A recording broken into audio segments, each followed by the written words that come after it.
All right, hello. Hello, everybody. Can you hear me now? If things are working properly, you should not have been able to hear me at all in that last scene, because if I've set it up properly, certain scenes, my mic will not work, which is great. We don't want that in some scenes, like the BRB scene and all that, because it's just I do have a way for me to toggle it back on in those scenes if I want to, so that's nice. I also tried adding one of those scene transitions. This kind of looks like shit, but we'll leave it for now. I guess it's better than just suddenly cutting into a scene. Only slightly. Oh wait, you could not hear me for the split second that I switched into that scene. Don't worry about that, okay? We have a scene transition now, all right? High quality updates happening to the stream. High quality, I must say. Now, as you may have noticed by the title, we're going to be attempting to do both the Nanami route and the Yua route tonight. From what I saw, they are going to be much quicker to do than the ending that we did the other night, because all we have to do, we don't have to trigger certain delusions for these to happen, it seems. We just have to get to certain prompts of the yes-nos, because I guess there's yes-no prompts and areas for each of the characters, and we just have to get to the Nanami one for the Nanami route, answer the right things for that, and then we're locked into the Nanami route, and then the Yua route. Okay, now, keep in mind as well, because I saw like 1 or 2 frames of the Nanami route while I was investigating this to make sure, because it seemed like each route is going to take like about an hour and a half. It depends. So we'll see how it goes with this. So hopefully we should be able to do 2 tonight. But word of warning, okay, this game is safe for us to stream on Twitch. Okay, as much it might seem like in some panels, it's not. It is. Okay, don't worry. Our boy Goku will help us in whatever event, and just understand these are all delusions. None of this is real, okay? And also, isn't even incest if you're a delusion and your sister is not really your sister. I'm just saying, I don't know the details of what exactly happens in some of these scenes, but I'm just saying for the Nanami route, you know, just don't worry about it. There's patents. We could talk about this. There's patents. We'll get into all that when we dive into that. Okay, everything will be fine. So everybody just calm down. Keep your hands and feet in the vehicle at all times. And we will be able to get through this. Now let me switch over to the game here. A couple things. First, let me unmute it. The next thing for me to do is set it so that you can't hear certain audios in certain scenes. Right now, because right before, for the scenes, to fix it for the microphone setup, you turn off the global microphone and then you mess with that setting. But you have to mess with like all of your scenes for that. And I'm going to have to do something similar at some point, but for my desktop audio. But I didn't want to do that yet. So for in the meantime, things like I'll have to like find ways to mute this audio when I switch to the scenes with the music. Otherwise, you guys are going to hear Chaos and Noah and shit like that. This stuff going on in the background along with that. So don't worry about that. I understand everything, okay? So now we're going through some more of the endings that we have for Chaos and Noah. Specifically, we're going through the Nanami route and the Yua route. I don't know what exactly this is till. I don't even technically know if they're considered like endings or if they're like bonus scene memes for each specific character. Let's listen to one of the songs here before we officially get started. We're going to be doing Nanami and then Yua tonight. That's the plan. At the very least, we're getting Nanami done. Now my only concern personally is whether or not for the VOD uploads, whether I want them split, like this is the recording for the Nanami route and this is the recording for the Yua route, or if I want them combined. I don't know. I might just, because I mean, we don't have to stop the stream. I just would have to stop the recording and then start a new one, and then I can upload them as separate things. So we might do it like that. Now, keep in mind as well, Twitch ad breaks are a thing I gotta get used to dealing with now. So every hour, we're gonna be stopping for 3 minutes of ads. Also, why is your chat not showing up here? Why is your message not here? Hold on, I have to fix this. Is it this? That's not it. Why is your chat not there? Wait, type something. Wait. Test. Oh, it's just lower. Okay, I can fix that. It's just lower. Oh, maybe it's too big now. Wait. Okay. I can fix this. What? Okay, I don't know where this is. Oh, it's because this is locked. Okay, there we go. Alright, so then we reset this transform here. Alright, we're good. Okay, so that's fixed now. I was like, where's the message that shadows sent? Also, why is it smaller? Wait. Oh, no, it's because I moved. I also made it so that I can move the chat. The chat is a separate thing, but the only problem is the rest of the overlay is not separated yet. So all the alerts and stuff play in the same thing as the chat. So I can technically speaking, I can move this chat box, but I can't move the chat with it. So that's a little problem that we'll address. Don't worry. But everything else with the setup should be good and fine. We should be ready to roll with this. Also, for Chaos and Noah scene, I've shrunk my camera down to, I believe, a size that it won't cut off any text towards the bottom.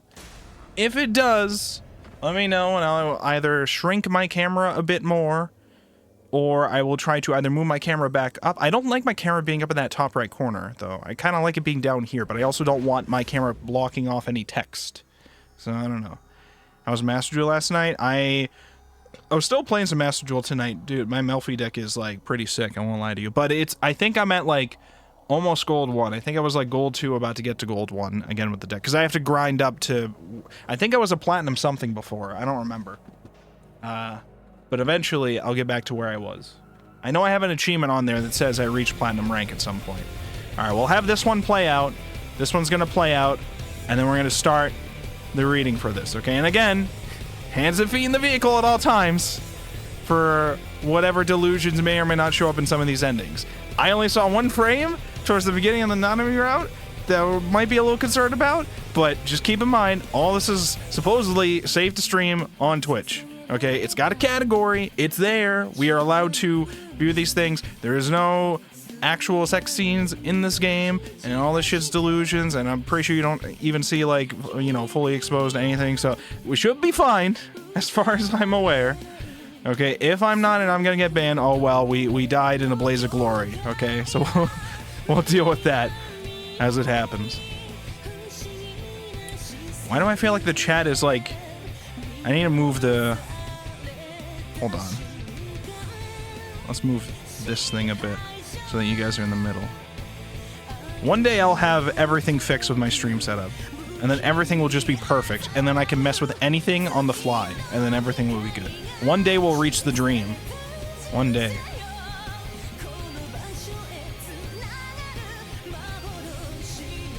I gotta figure out what all the VTubers use for, like, their custom, like, chat things that some of them have. They'll, like, have custom, like, chat setups where, like, the message goes through and there's whole backgrounds and other stuff in the background, like, around them and all that. I don't know how they set those up.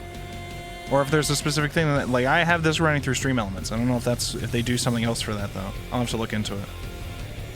Some of the VTubers I saw were doing, like, really cool interactive things with how their chat works. I don't know how they do it, though. It's insane.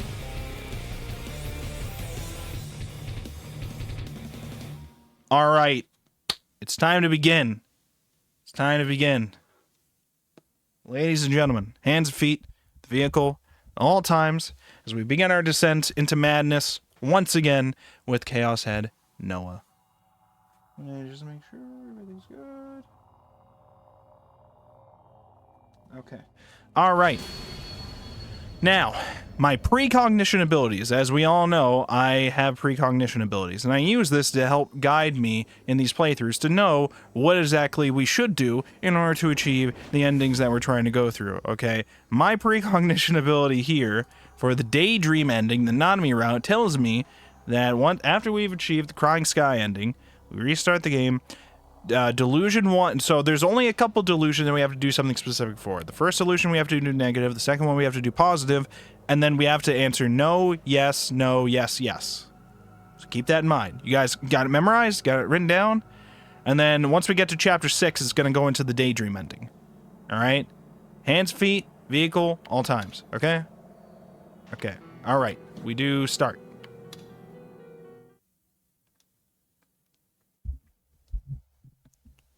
Come here, microphone. Come here. Wait, was that the quick save button I did? No, here we go. Skip! Skip all that shit. Okay, we do negative, then positive, and then no, yes, yes. Oh, this part doesn't matter. This is the preference thing. School swimsuit plus glasses equals profession. Yes. That's true. That's just a fact. I'm sorry. Has a name on the chest. It doesn't matter. Camel toe, I don't know. I think we said yes before. I want to know if any other preference happens when you do that. Or if that only literally affects, like, 1 or 2 swimsuit CGs. Which I don't even remember if we've had happen in our playthrough. It probably has in the earlier chapters, perhaps. Okay, so remember, negative, positive, no, yes, yes. Okay, so negative. Which we've probably already done before. No, this is brand new scene. All right.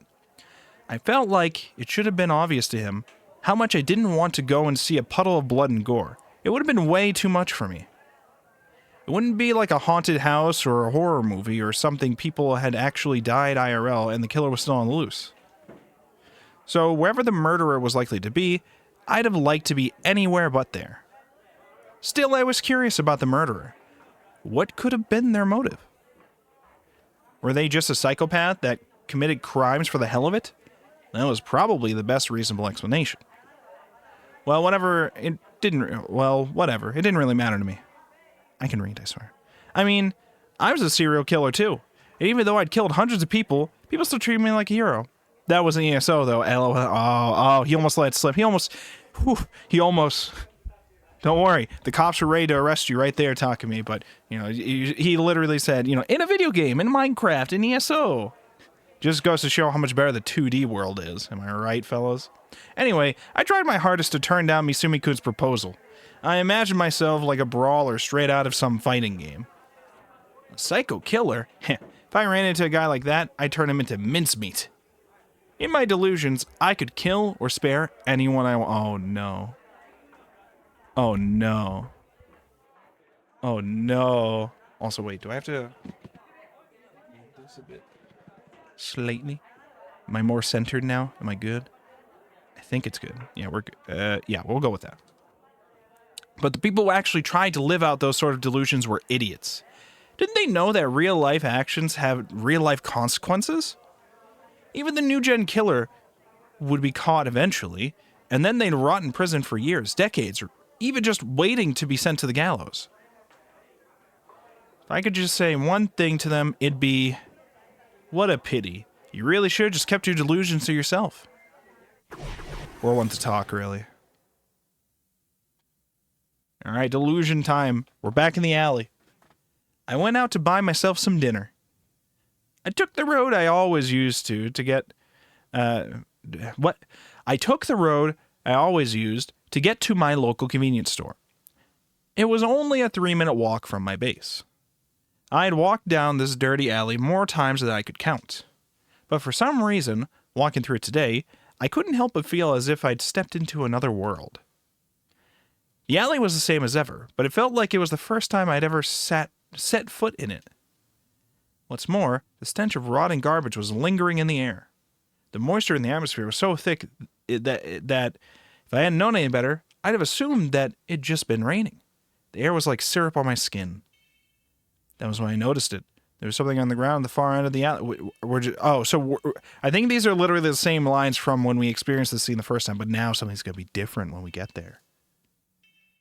We're going to be the ones doing it, aren't we? At first glance, I thought it was a garbage bag from the convenience store, so I kept on walking without paying it any mind. But once I'd gotten a bit closer... That's a dead cat. I realized that it really was a dead cat. Or I realized what it really was. Blood and feces were pouring out from it. It was such a morbid sight that I had to avert my eyes. A shiver ran down my spine and goosebumps... Oh my god, hello! A shiver ran down my spine and goosebumps spread across my skin. I turned around to head back the way I came. But behind me was another cat. A black cat. An alive one. Staring at me with radiant golden eyes. Don't do this to me. Don't. Please, do not do this to me. Do not start off the night with a Schrodinger's cat meme. Don't do this to me. Don't do this to me. I'm gonna lose my fucking mind at every visual novel. Even Umineko, the manga, did it this week, mentioning Schrodinger's cat. I can't get away from it. I can't. なんだよ。 Don't do it. As soon as I spoke, the cat dashed away from the shadows. For some reason I couldn't explain, I was now feeling really uncomfortable. I'd figured I should just get going already, but since the dead cat was in the way of my normal route, I decided to take the long way to the store. But just as I was about to head off, I realized something. This whole time, I'd been hearing a strange noise coming from somewhere. With a gulp, I started listening closely.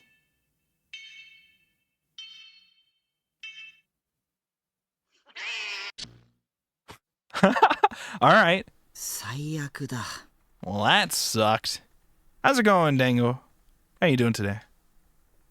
I'm sitting behind the computer monitor.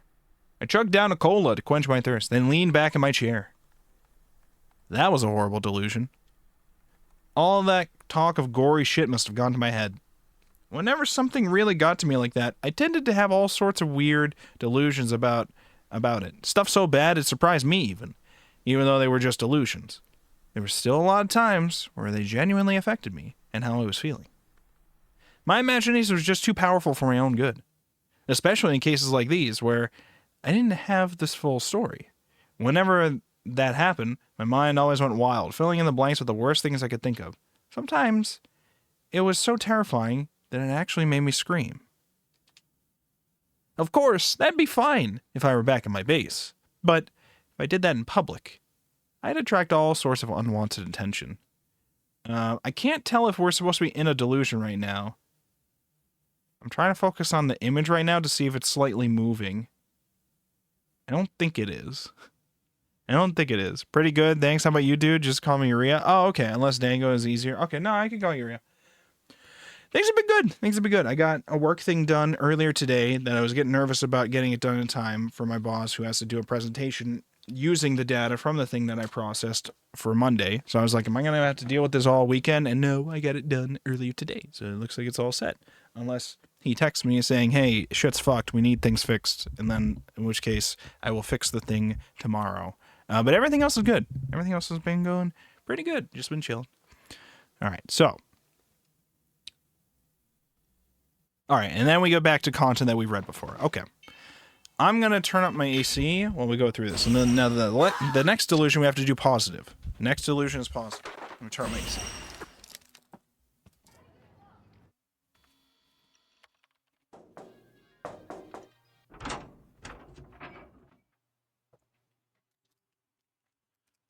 Oh, all right. コーラしかないじゃん。ミルクティーとか用意しといてよ。 All right, she wants her cola. Let's give Nanami her cola. Here's your cola, Nanami. And we already did all this. All right, so now we do no, yes, no, yes, yes. All right, and then we're locked in. I'm into older sisters, not younger ones. No. Okay, listen. Chat. This is Takumi. Takumi has to answer like this, okay? I'm not choosing to. Takumi is the one who's choosing to answer like this, chat. Listen. He's supposed to say no, and then I like girls with flat chests. Apparently Takumi's supposed to say yes. I do not agree with his opinions on this at all, but that's his choice.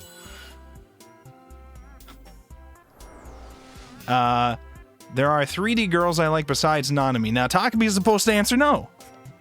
Takumi's supposed to answer no. This is Takumi's answers. And then we have to do yes, yes. So I admit it, Nanami is cute. Takumi thinks that. Takumi thinks that.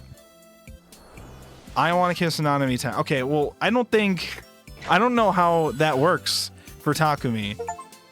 Achievement unlocked. Discovered Nanami's story. Brother, you jerk. That's the name of the achievement. Brother, you jerk. Baka Oni-chan. You don't understand. There's patents, Ria, okay? There's patents. They're sending satellite signals into my brain to tell me to fuck my sister. That's what's going on in this game right now for this route. It's the government that's making Takumi, specifically, want to make out with his sister, who's not even really his sister, because he's a delusion, okay? Don't mind that, though, all right? Don't worry about the logistics of that. All right. Since Nanami seemed to want it so much, I'd kiss her. I mean... I was a man after all, and while Nanami wasn't that sexy, I wanted to kiss a girl for once. I mean, even if it was My little sister. Takumi. We can't. The West has truly fallen. And then we skip that. All right, we're out of that delusion. Now we're locked in. So now we just let it autoplay until chapter 6, and then we start the new chapter. All our choices up until then, they don't matter. Our choices until then, they don't matter. Towards this, we're locked in. So now we just do whatever. I don't know. Positive? I think we've already done this in, like, both ways. So there's tons of these that we didn't do the neutral for, I think. So I'm just going to do either positive or negative with the hopes that we've done it before so we can just get to the Nanami route. Because we're trying to do Nanami route and your route tonight. So let's just go through these. Alright, once we get to chapter 6, we will branch into the new stuff. Okay, I believe... Only ever played My Darling's Embrace. Oh, I loved Steins Gate and then Steins Gate, My Darling's Embrace. I played all of My Darling's Embrace. I loved that. That was really good. I think because now that we've read through all of Chaos, or we're about to be in the next few days of streaming or whatever, finishing up with reading all of Chaos Head Noah on stream, I think I want to make it like a goal for us to eventually on stream go through all of the science adventure games that we can on stream. I feel like that's a nice thing. So like next would be probably Steins Gate. We go like chronologically from release too, right? So Chaos Head Noah, then we go with Steins Gate. I'm not sure which versions, because I know there's like Steins Gate Elite and stuff, but I think Steins Gate Elite, from what I remember, which I own it too, but I don't think I played it yet, is supposed to be all the same scenes, or most of the same content, but it has scenes from the anime, I think. And I don't think that's how we want to play it. I think we want to play with the original, visual novel sprites. But I gotta double check to see. And we will... What are some of the other ones? Robotics Notes, Steins Gate 0. That's a whole thing, even though people have mixed feelings on it. It's a whole thing. Yeah, I have Robotics Notes and Robotics Notes Dash. I have both of those. I don't know if we need a patch to fix those. I didn't hear any complaints about those, so I think those should be fine. Because Chaos Head was, like, the main one that needed, like, some kind of patch to, like... Because they really fucked up. If you ever buy Chaos and Noah, the localization one, I don't often advocate for, like, fan translation patch stuff, but, man, God bless Committee of Zero. We really needed them to do this shit. All right, let's just not answer anything for this and see what our psychological evaluation is from that. I didn't answer anything. Where's our... Whoa, what's going on? Oh, it was this. Is it going to be towards the top? No, take your time. Really? What? Ria Ju. That's our achievement. Delusional synchro rate 0%. Oh, is it because I answered nothing? Gendia Scabra. Having lived more than twice as long as the 7 other Gigalomaniacs, Norasei's D-Sword has evolved into a far more... Oh, this was Norasei's D-Sword from one of the endings that we just did. I see. Norasei's D-Sword has evolved into a far more brutal, distorted form in proportion to the amount of time he has lived. The reason why Norasei's D-Sword had taken on such a hideous form, even without the crucial afflictions, is because it is a manifestation of his negative emotions, and at the root of those emotions are his warped beliefs and sense of justice, his desire to rule over the weak, and his hatred for the world. And here's our new diagnostic results. You are not delusional in the slightest! We're good! Guys, we're all good! There's no delusions! We're finally cured. Your personality may be a bit too pragmatic, but you lead a very fulfilling life. You're adept at socializing, you have many friends, you've had many romantic relationships, and you're doing very well in work and school. You're most likely living a life in which delusions aren't even necessary. I cannot possibly understand why someone like you would want to play a game like this. Please continue to live your happy, fulfilling life in the three-dimensional world. I'm sure that there are many fun and exciting things ahead of you. A word from Misumi. Whenever you see someone grinning because they got some delusion running through their head, don't call them a freak. Instead, treat them like a friend. If you do that, chicks will dig you because they think you're a nice guy, and you'll be even more likable. I mean, how could we argue against Misumi-kun, okay? He's got a new girlfriend every week. While keeping one girlfriend, somehow. Don't know how that works. Anyways, we continue with the skipping.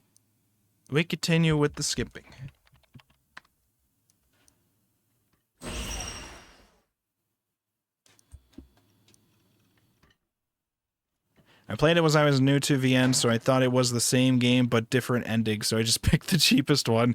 Yeah, that's My Darling's Embrace is a spin-off romance comedy version of Steins Gate. Same characters, but yeah, it's meant to be played after Steins Gate. My Darling's Embrace was a fun time, though. I loved it. I don't remember it being that long, though. I think it was pretty...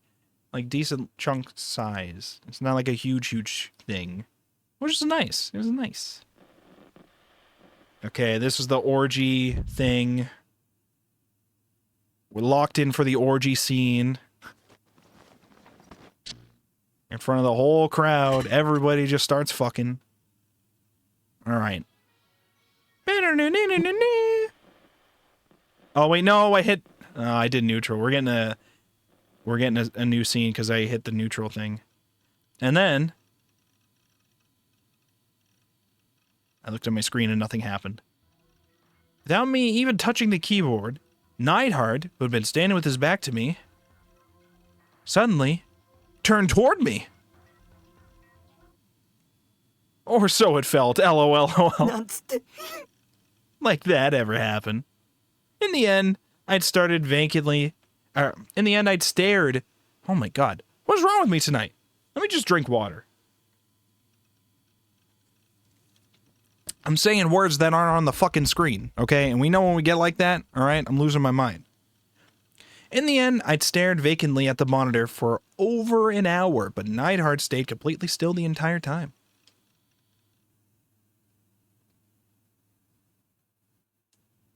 Okay, and then we go on the... This is the hanging out with Nanami, and she says she hopes we die from EM waves. Okay, which I almost made the subtitle of this stream if I was going to do only the Nanami route, you know. Ooh. Ooh. Yes, the sound redeems are on for this stream. They are there and available.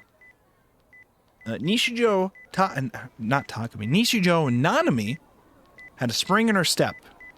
Fiddling with her cell phone, she hummed to herself as she walked. Having finally managed to drag her shut-in older brother out of the house and into the world, she had taken him to buy a cell phone. Upon selecting one and attaching a ghetto froggy strap to it, she had completed her mission, and now she was in a very good mood. It's been so long since I went somewhere with my big bro. It felt so refreshing to her. She was not entirely sure how many times they had gone out together in the past, and when she tried to recall, she found her memories far too hazy. As they were siblings, one would think they would spend time together fairly often. That was not the case for them. Well, nothing wrong with a little date with my brother every now and then, right? Nanami, I don't think you have to word it like that, but it's a good chance to work on that gloomy attitude of his and hopefully get him to be a bit nicer for us in the process. She continued to sort out her thoughts, and while waiting for the light to change at the scramble crossing, she took the opportunity to type out an email to her brother.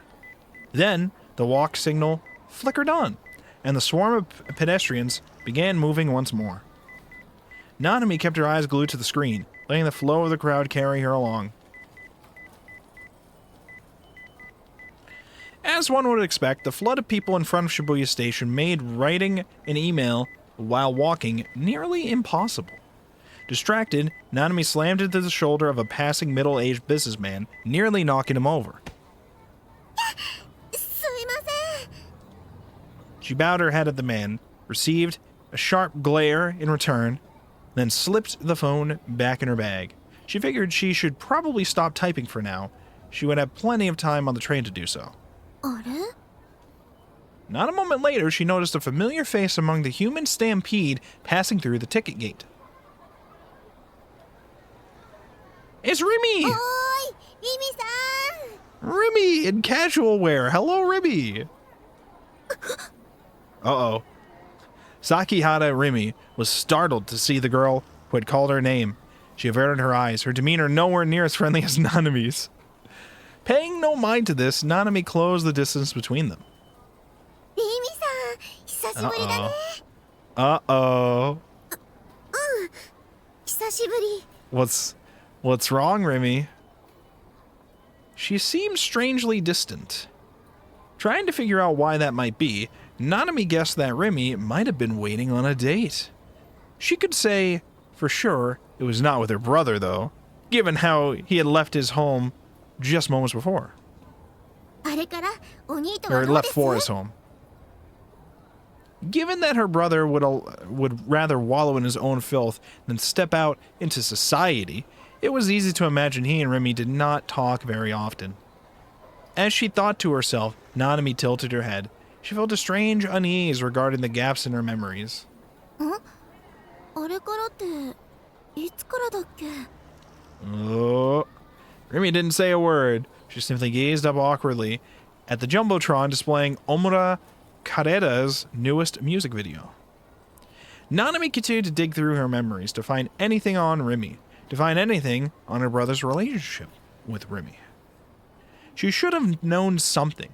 It seemed impossible for her not to, and yet her search returned fruitless. When she saw Remy's face, her name came to mind, and she even called it out. However, no matter how hard she tried, she couldn't find a single memory of the girl. そもそもナナってリミさんといつ知り合ったんだっけ？ Uh-oh, she knows. なんで名前知ってるんだろう？ She's becoming aware. We can't have that. Despite her best efforts, it was as if the memory had completely slipped from her grasp. It was not even just on the tip of her tongue. No, everything was a total blank. She was awash with an awful sensation, and for some reason unfamiliar to her, her chest began to tighten. やだな、ナナちゃん、忘れるなんて。 Nana-chan. Best friend Nana. As if a switch had been flipped somewhere, the air of apprehensiveness completely vanished as Remy turned to Nanami, smiling warmly. 私とナナちゃんが知り合ったのはタクを通してでしょ？ほら学校でタクと一緒にいた私を見てナナちゃんが目を丸くしてさ、 Remy! うわー、お兄に彼女ができた。明日地球が滅びちゃうって。 Remy, you can't just gaslight everybody you meet. Remy! What are you doing, Remy? え？言ったっけそんなこと。My hair feels fucking weird. No, no, no, no. 言った。あんまりびっくりしてたから、私すごくよく覚えてる。 Now that she mentions it, Nanami thought, maybe I really did say that. Still, a part of her insisted that it wasn't true. Not entirely convinced, but not really caring too much at the same time, she decided to forget about it for now. それで、お兄とは最近会ってます？会ってるよ。だって、クラスメートだし。でも、あんまり学校行ってないんですよね。お兄のお尻、蹴っ飛ばしてあげてください。いつも引きこもってるんだもん。ナナの言うことはちっとも聞いてくれないし。了解。それじゃあ、ナナ帰りますね。遅くなるとお母さんに怒られちゃう。またね。 Nanami waved goodbye to Remy as she made her way toward the station. She still could not pin down a single memory of that girl, and she also found it strange that, despite the time of day, the girl had been wearing something casual instead of her uniform. Even so, there was a much more pressing matter on her mind. Are Remy and Takumi actually in a relationship? Yeah, no frickin' way. Nanami cracked a wry smile at the very idea. Like she once said herself, that would be the end of the world. It's funny you mentioned that, Nanami. That's coming. That's coming. On that night, another grotesque case occurred. Oh, wait. Is this... Oh, the skip function's back. Okay. We skip.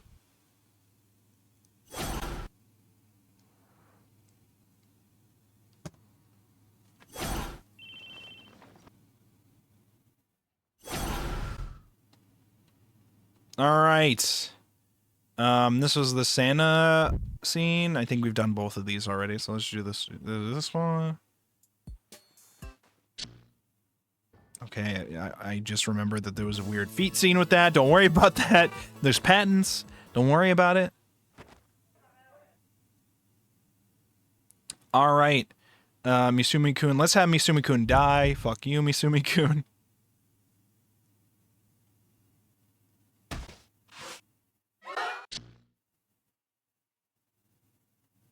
And then we keep going. Keep going. We're almost there. I think. I actually don't know what chapter we're on right now, but eventually we'll get there.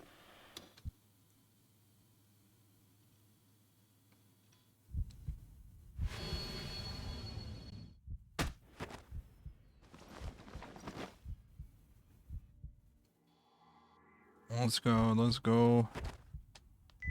Oh yeah, he first meets Remy at this scene. Well, technically he saw her at the cruxification case or whatever, but this is where we're supposed to first see, but now we know Nanami met Remy first when he wasn't supposed to have met me yet. Or when Remy's not supposed to have met Takumi yet. You know what I mean. Shit's different now. New shit has come to light, man. Some of you will know the reference I just made. Some of you will know. New shit has come to light, dude. Or man? Something like that. There's a beverage here, dude.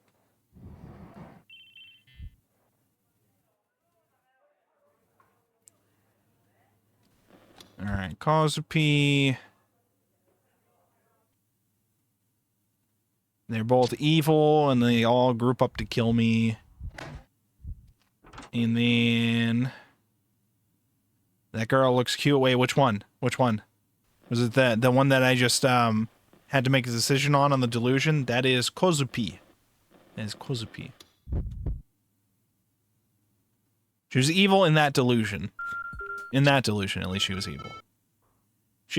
Actually, in general, I think that girl is supposed to be like a little psychopath.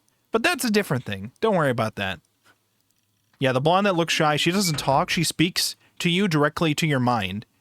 She has telepathy or whatever. She can read your mind and send her thoughts to your mind, so she talks through that.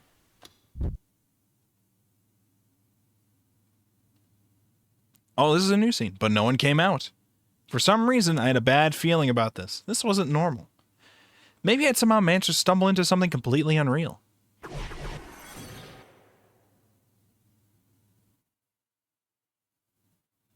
While standing in front of the counter, I casually looked outside the store. Beyond the automatic glass doors was a street where not a single person was walking. Then, I saw a silhouette hiding in the shadows of the apartment complex across the street. Huh? The form hid itself right after I saw it, but I had already seen it clearly. In the silhouette's hand was an object that resembled a long black cylinder. Was that a sniper rifle? Yo, Mr. President, get down! Did that mean that the silhouette was a member of the riot police? Or maybe the SAT? That was why I couldn't see any customers or employees. The police had blocked off the area. But why the hell would they do that? Having thought that, I started freaking out. I quickly looked around the store, then ducked behind a shelf. Could this be... was there a police standoff happening right now at this very store? A criminal who had taken the store employee hostage might be barricading himself in the back. And that criminal might be the true new-gen culprit. Oh God. I sank down to the floor and cradled my head in my hands. Why had I let myself go somewhere so dangerous? Wait, no. This wasn't my fault. The police were the police. If they were blocking off the area, they should have stopped me before I went into the convenience store. It's their fault. It's not mine. Was there any way I could escape? If I stayed here, they'd take me hostage too. Fortunately, I hadn't run into the culprit yet. If he was hiding in the back room, I should get out now while I still can. I was so scared. My knees felt like they were about to give out. It was extremely difficult to even stay upright. Even so, I kept myself low to the ground and slowly shuffled toward the automatic doors. It began with a shout so cliche you wouldn't even hear it on modern-day detective shows. From outside the store, a policeman started shouting through a megaphone. It startled me so bad that I hid back behind the shelf again. Me? It wasn't me! It wasn't me, officer. What an incredibly stereotypical way to call out to them. Didn't they have a negotiator or something? 30 seconds. Oh, fuck. 30 seconds? That was practically nothing.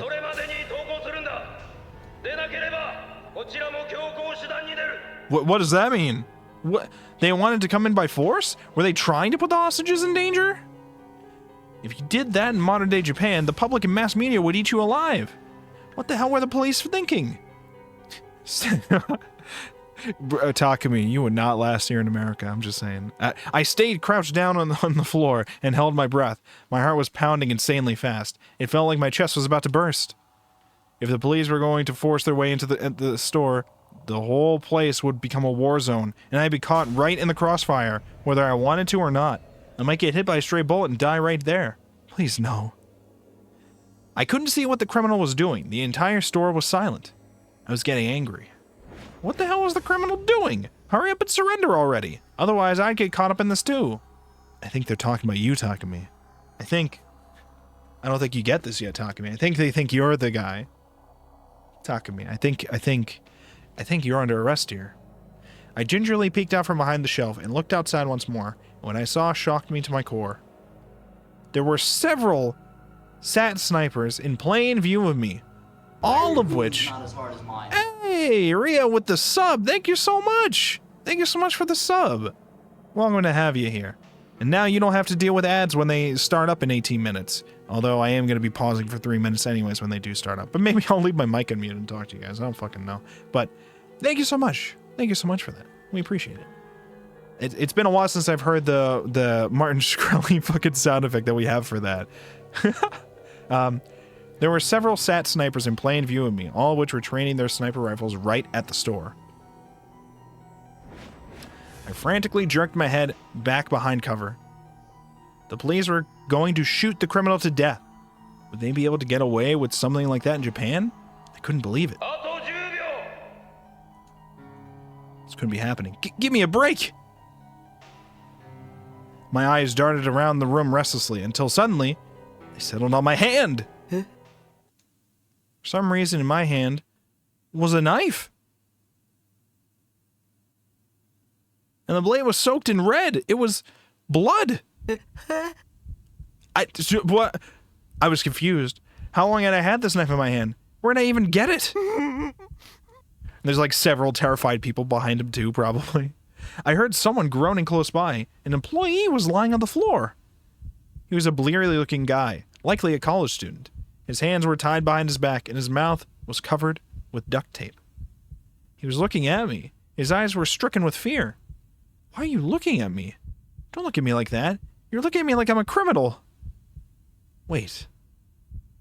Was I the criminal? No, it wasn't me. I hadn't done anything. Oh, fuck.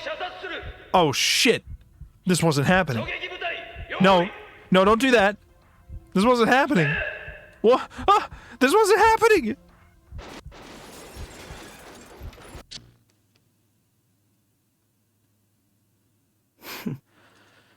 Yeah, the police would never do that. Like, come on, fire? Really? It wasn't like a standoff was a battle straight out of the Sengoku period or something. Several minutes had passed while I was having my delusion. There was still no sign of any employees. I wanted to believe that the cashier was just taking a nap, so I waited for another 5 minutes. But while I waited, no employee showed up, nor did any customers enter the store. There wasn't even so much as a sound. Alright, and then we're good with that. And then there's Shogun. Slap.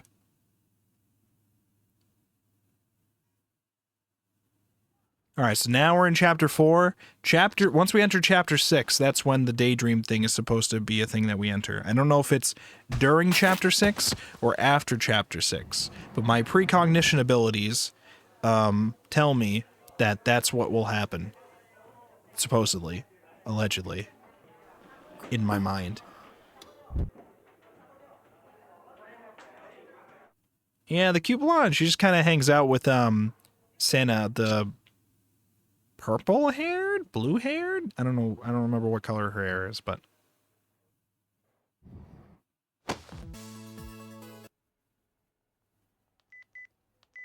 Beep, beep, beep, beep, beep. Don't worry, Nanami. We'll come see you soon, okay? We're getting there. There's Senna.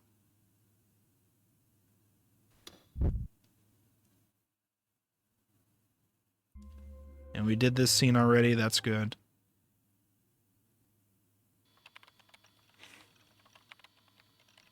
Appropriately with the sword? Yeah. Yep. We find out later that Senna and Kozupi are like good friends. And that's Yua, the crazy yandere stalker chick who we will be doing her route afterwards. Oh, we didn't do this one before. Yua's hand slowly started to release me. I tried to scream, but my mouth was quickly covered once again. I could barely breathe.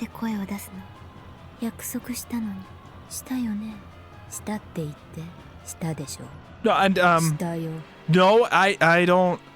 Yua's grip strength wasn't normal. Yua, keeping her hand clamped over my mouth, she forcefully tightened her grip on my chin. My fear reached its peak, and my knees started to tremble. I could no longer do anything but nod frantically at Yua's nearly inaudible words, each one sounding as if they didn't have a single shred of emotion behind them. That finally made Yua weaken the grip she had on my chin, but she didn't let go like she had before. Damn it, this bitch was an actual bona fide stalker. I never would have thought that she'd show up here. Oh. As if to avoid being overheard by anyone around her, Yua whispered to me quietly, and her tone of voice reverted to her usual timid one. It was like she had two personalities or something. This girl was insane. Takumi. It's almost like that's probably going to be the main focus of her route. I don't know.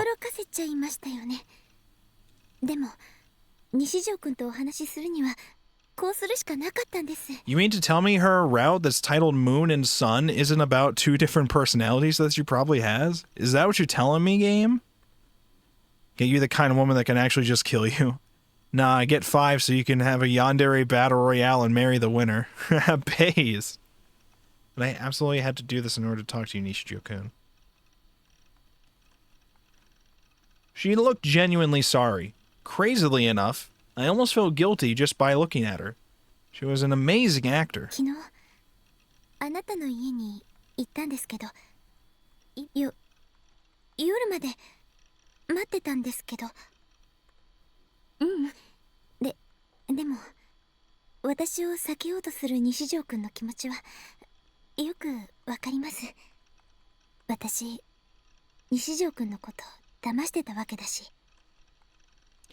If you acknowledge that, then just stay away from me.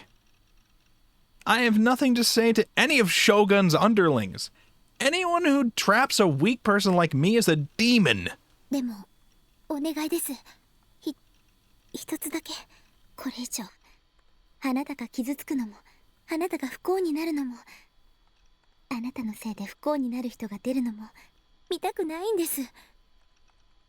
What was she talking about?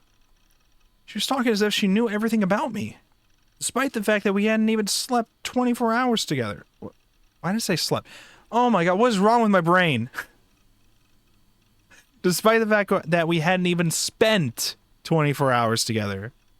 Spent, not slept, for 24 hours. Just what the hell did this girl actually know about me?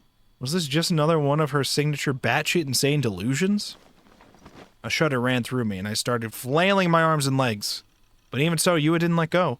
If this went on for much longer, this girl might actually kill me. Had Shogun given up on trying to trap me and had just sent Yua as an assassin instead? I don't want to die. I don't want to die. I don't want to die!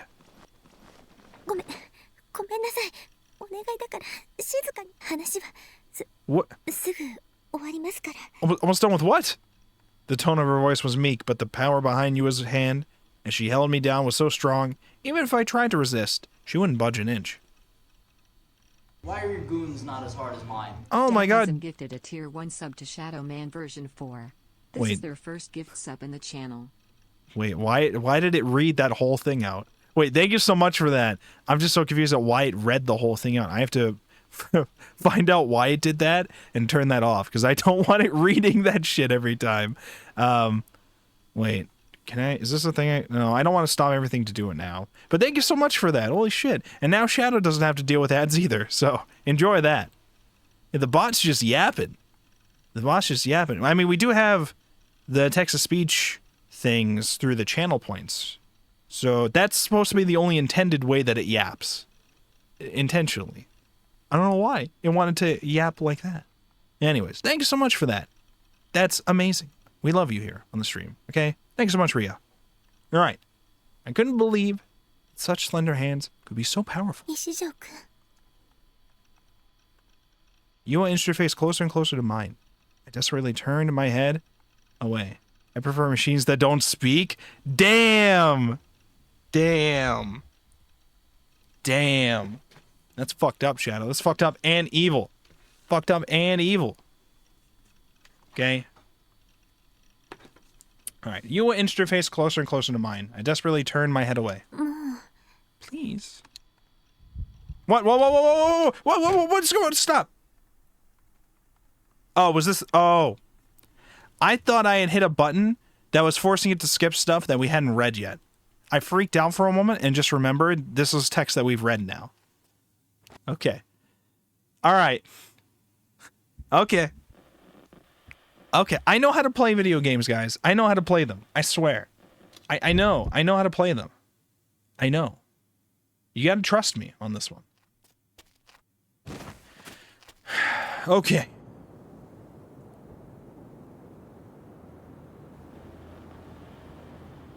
Was it this one? I think it was this one. Yo, that lady fine. Yo, this is ISA, aka Fess, okay? And yes, she is fine. She's the lady. I don't know if you were here for it, but there's one. She performs at a concert thing or whatever. Like she's a music artist, and her band.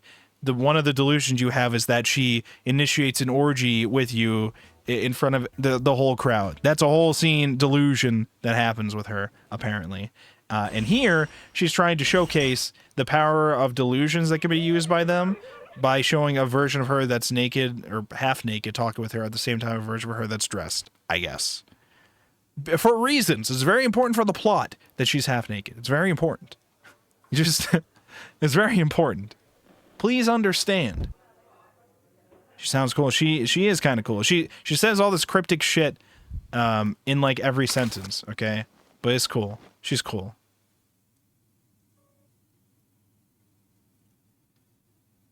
Okay, we're almost at chapter 6. I can feel it. We're almost at the Nanami route. I can feel it. Remy, get out of here. We're trying to get to Nanami. Okay? Surely this will not trigger a new scene. Okay, good. Yeah, just got to be half naked in those situations. I mean, it just happens. It just happens. There's not much you can do about it. It can't be helped. No, I was probably just jumping to conclusions. Oh my god. Leaving Remy to stare at the PC screen with her eyebrows furrowed, I picked up the toy D-sword sitting in the corner of my room. I went to stand in the center of my room and brought my sword to eye level like I was an ESO character. At that point, I started to feel kind of ridiculous. There was no way a skinny Japanese guy like me would look cool holding such a huge sword. It was easy to find pictures of cosplayers doing the same thing online, but the vast majority of them just felt painful to look at. Someone would probably feel the same way about me if they saw me like this. This might have been asking for the impossible. Despite my pessimism, I gave it a try nonetheless. I guess I just needed to picture an image of a sword in my head. When the word sword came to mind, I couldn't help but think about oh no. Oh no, we're gonna have a delusion that we get put in the game, aren't we? Maybe I should picture something akin to the beautiful sinister swords that Senna and ISA had, each complete with a sharpness that could sever anything it touched. I couldn't quite form a clear shape. Maybe it was because I still couldn't gather my thoughts. I needed to focus on either an actual sword from ESO or a sword like Senna's and ISA's. If I had to choose between them, I should really go for the latter. Alright, let's see where this leads me.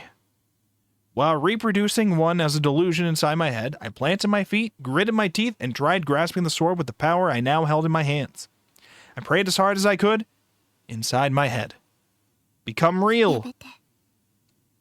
Suddenly, something warm and soft covered one of my hands holding the sword. Startled, I opened my eyes. Remy had reached out her hand from beside me and grabbed my wrist. Oh no. Oh no. She looks mad. Her head hung low, her eyebrows were furrowed in distress, and her lips trembled slightly. What the? Something was wrong. It felt like she was an entirely different person from the one that had been getting all confused about patents earlier. And what was she telling me to stop? An unpleasant memory flashed through my mind.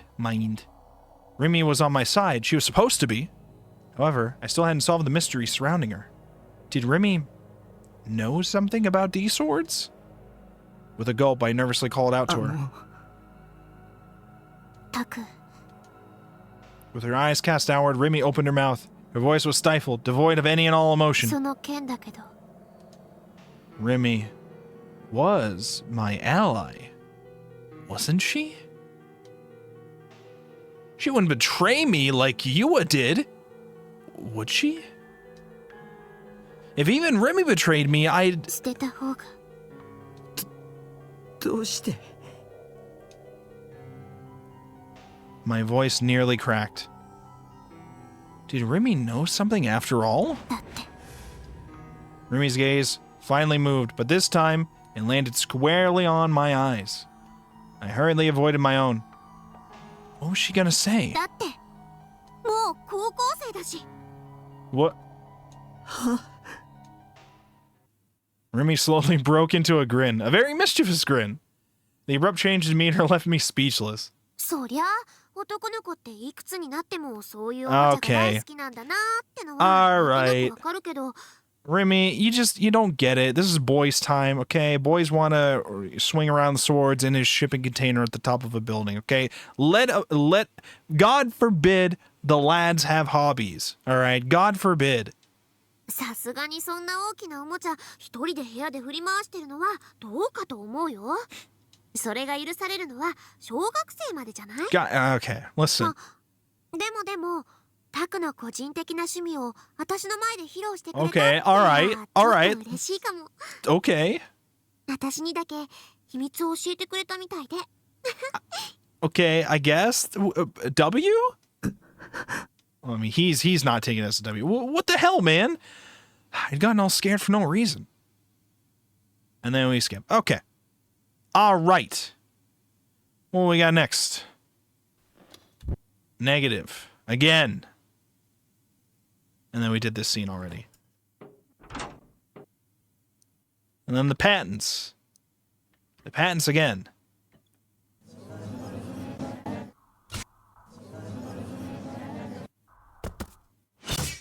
Oh my god. Senna, please. Fucking kill me. Please. That was very loud. I don't know. Negative again? Oh, it's Cosby. Is this a Cosby scene? Oh, whatever it is, we've already done it. Oh, it's the Remy, like, guess who's behind you scene. We did that.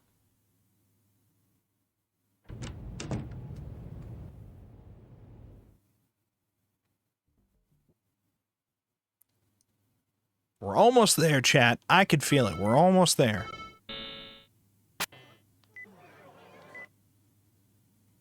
Chapter 6. So at some point during this, we're going to be switching over to the Daydream Nanami route. At some point during this, we will be switching over to that. That dude's for sure an alcoholic. Oh, the detective guy? He just needs some sleep. Let him rest. All right, we got a new scene here. But before we get into that, we apparently have an ad break. Let's get this out of the way, okay? I'll see you guys in 3 minutes, and then we will continue this. All right, stay safe.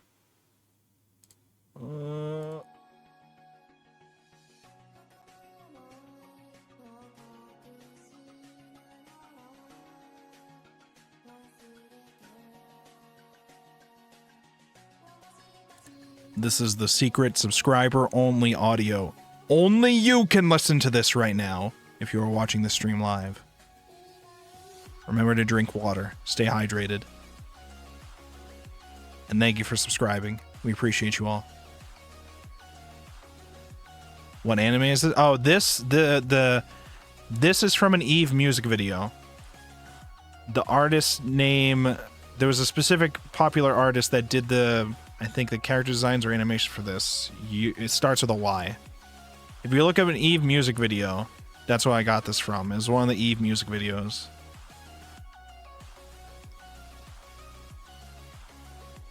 Yeah, I love Eve music videos, and especially, like, not just the music, but also how the music videos look. They're just great. They're amazing.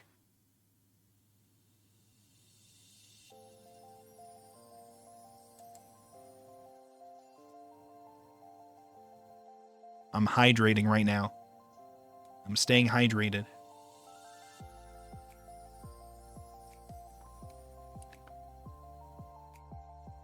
Or just over. I know. I really liked like how it just feels good with like just leaving it on a loop with this. I did another one of the older animations I used to have for my streams was another, like, it was a segment of an Eve music video, but I edited it slightly so that it looked like it nicer when it looped. This one I didn't have to edit at all because it just keeps going through these scenes in a loop. I have this one, and then I have the new game animation for the starting soon screen. I can show you the...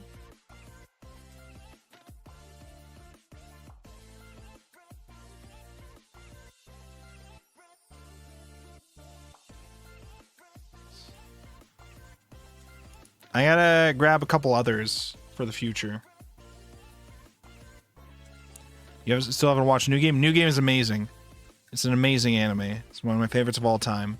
I have so much merch and so many things related to the artist of New Game. It's good. It's peak.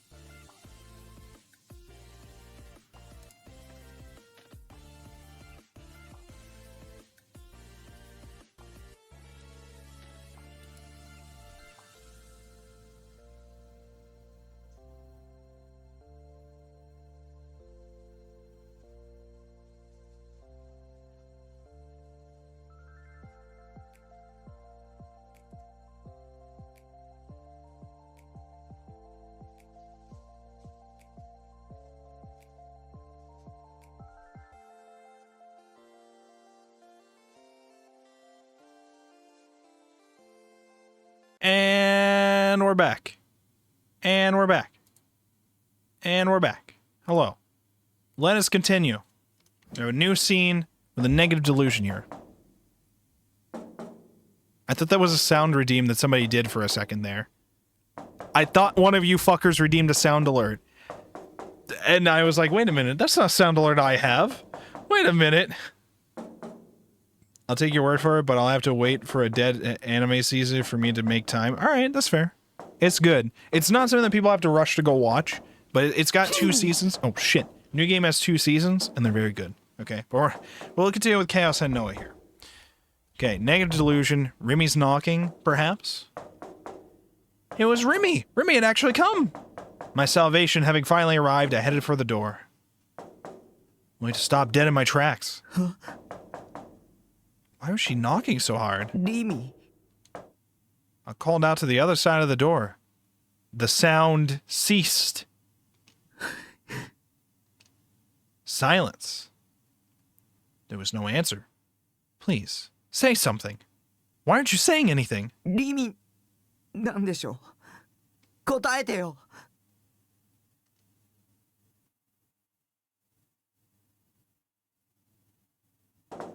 Huh. Without a reply, the knocking resumed. Bro, who the fuck is this troll outside of my shipping container? Was it not Remy? Is this supposed to be Morse code? Who is it? Who's at the door? If it is Morse code, I guarantee you it's gonna say whose eyes are those eyes. Could it be Shogun? Now that I was suspicious, all the courage I had mustered to go and open the door had vanished. I slowly drew backward, going back far enough that I ended up tripping over my chair. And as I did, the pounding of the door remained incessant. Someone was knocking on it, and they weren't stopping. No, it wasn't just the door. The banging sound was coming from the walls! And the ceiling, too! Whoever was outside wasn't alone. Fuck, they're in my walls. They're in my shipping container walls. Unable to bear the terror any longer, I screamed out. Then, as if in response to me, the sound suddenly stops. I wanted out. I wanted to run. I wanted to run away as far as possible. But how? There was no doubt a group of people outside surrounding... There was no doubt a group of people outside surrounding the entire container. No doubt. They were there. Sound began echoing again. But this time it wasn't the sound of knocking. This time it was the terrifying sound of nails on a chalkboard. It made my skin crawl. And not being able to see the other party made it all the more terrifying. I knew it was Shogun who had sent them, but I had no idea what they looked like. I had no idea what the person harassing me from behind these lone, tiny walls looks like. Oh, 1 second.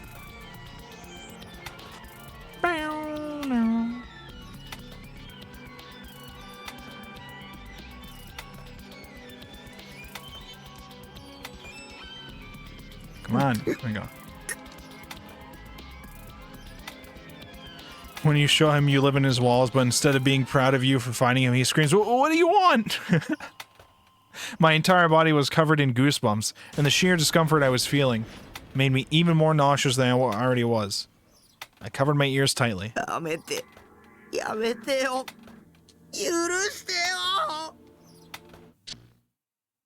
And then we woke up. When I returned to my senses, I was still in front of the monitor.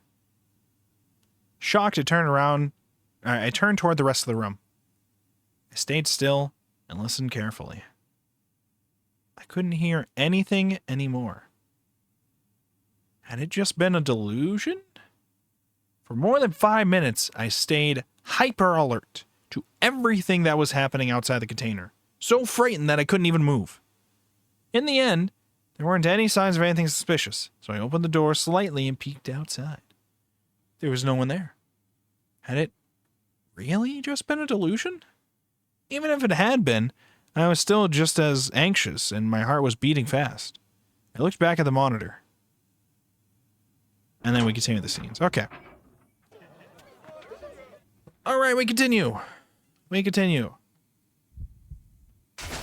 Okay, I think this chapter is about to end, and then we start the Nanami route. I think that's how that works. I don't remember what we said in this scene. Was it positive? Yes, okay.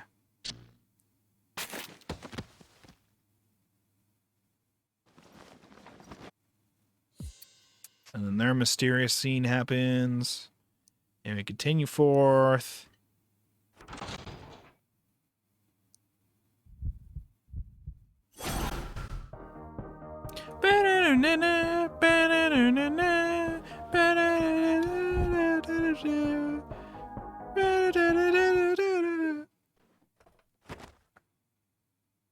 Alright, so now we're gonna finally get into the Remy stuff, I'm assuming. Lying in the foil was a phone identical to mine. But there's no hand with it in this one. There's no hand with it. There's blood, but there's no hand. A phone with blood splattered all over it.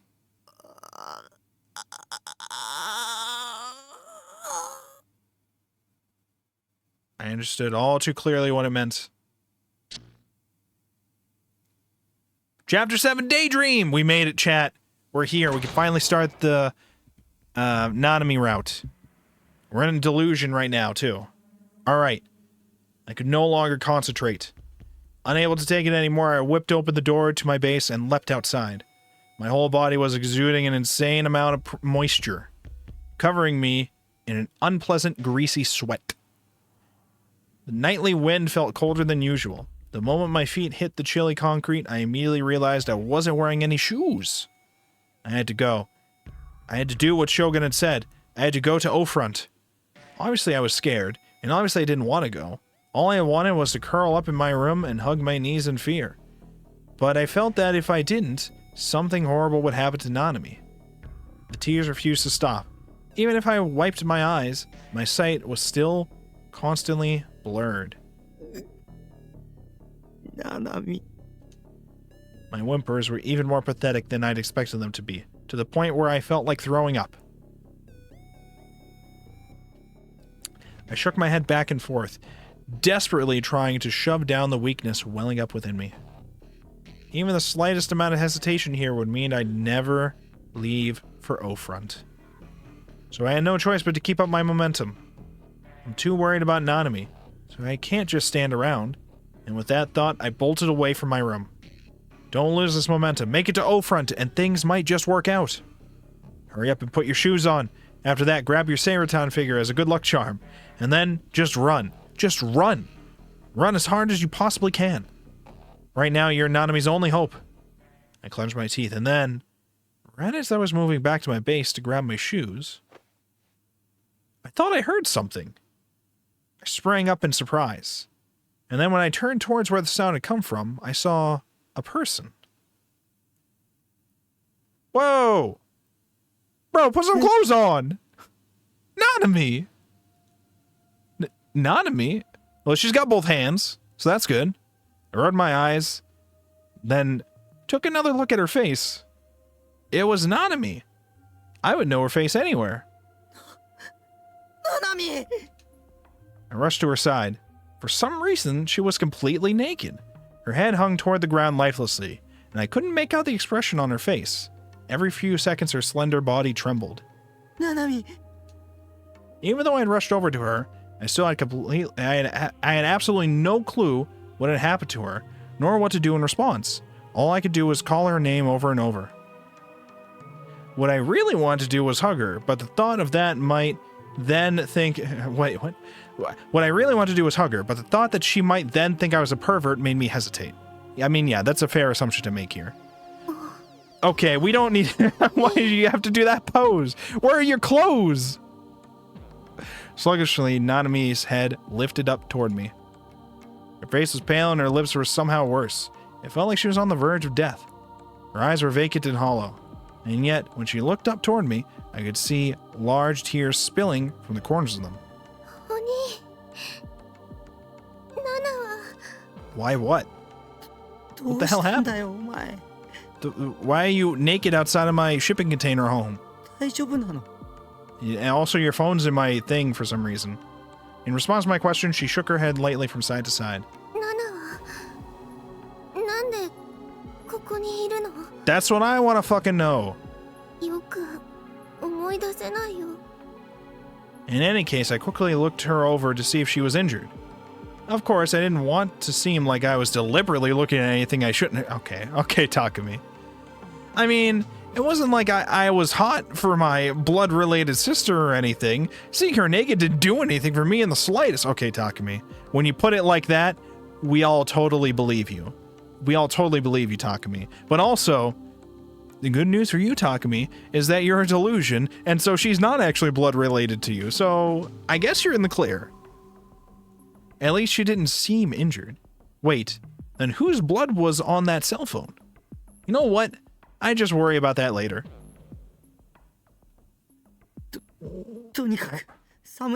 Yeah, if you're cold, she's cold.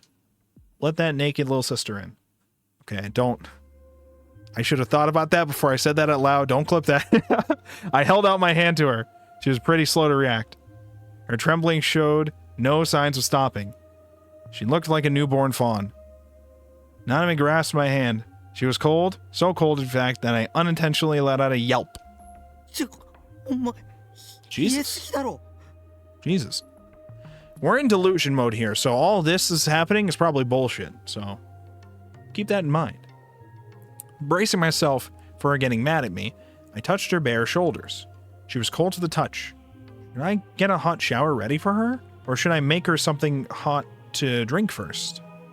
Regardless of which, I couldn't just leave her naked here. This wasn't a situation in which I could care about what she would think.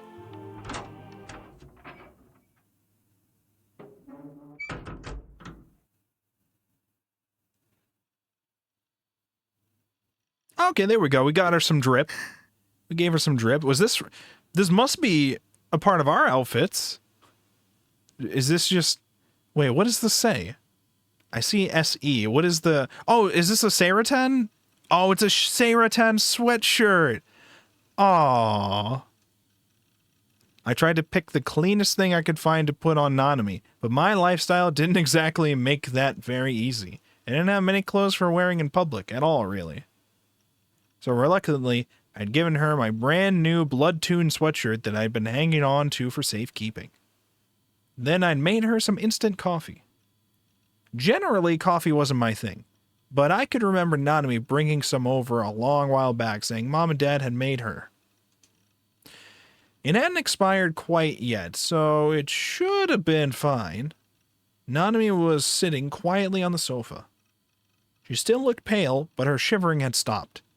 Seemed getting fresh clothes helped her body stabilize.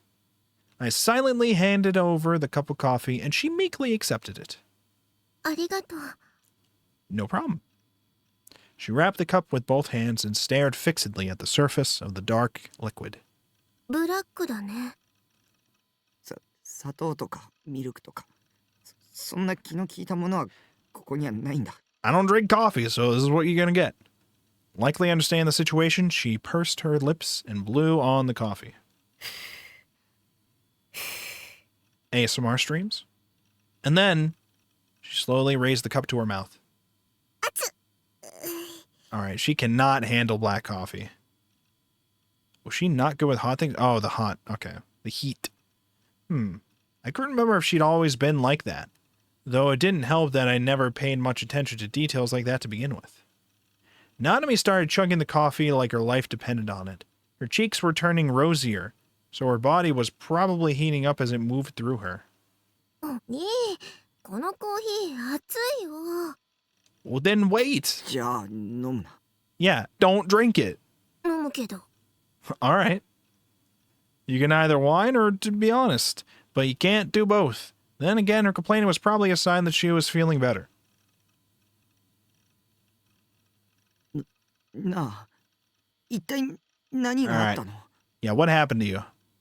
Finally, I managed to suck it up and ask her what was on my mind. When I'd seen the cell phone covered in blood, I thought for sure that Shogun had kidnapped her. But in the end, it turned out to be nothing, and now I had no reason to go to O-Front.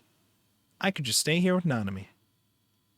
I still didn't understand what happened, though. Nanami had very clearly been naked outside. Her abnormally low body temperature was also puzzling. In response to my question, Nanami stared blankly into her cup. わかんない。自分でもなんでお兄の部屋の前にいたのか。 Don't tell me. Does she have amnesia? シワだらけの子供に会わなかった。車椅子に乗ってる怪しいやつなんだけど。ううん。携帯なくしたような。なくしたのかな。そもそも。 Yeah, she's not gonna have... If her clothes are gone, she's not gonna have her phone. Where do you think she's gonna put it? 誰かにひどいことされなかったか。ひどいことって。 Well, that's... in more eroge-like terms, you weren't raped or anything? But I could never say that out loud. I mean, I hadn't even seen any injuries on her, so that didn't seem likely anyway.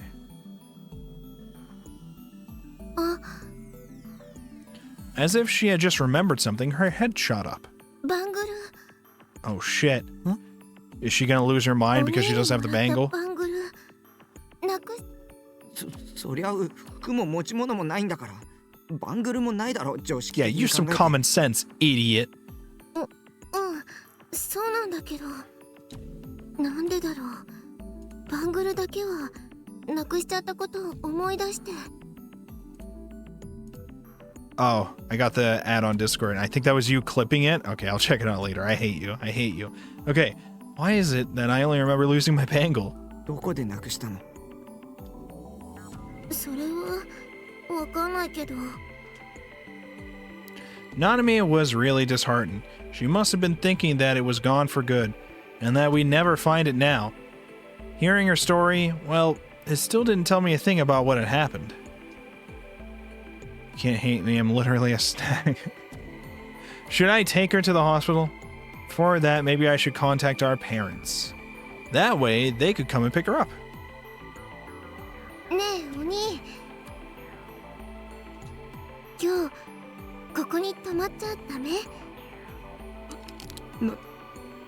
なんだかナナが混乱しててわけわかんなくてあんまり動きたくないよ。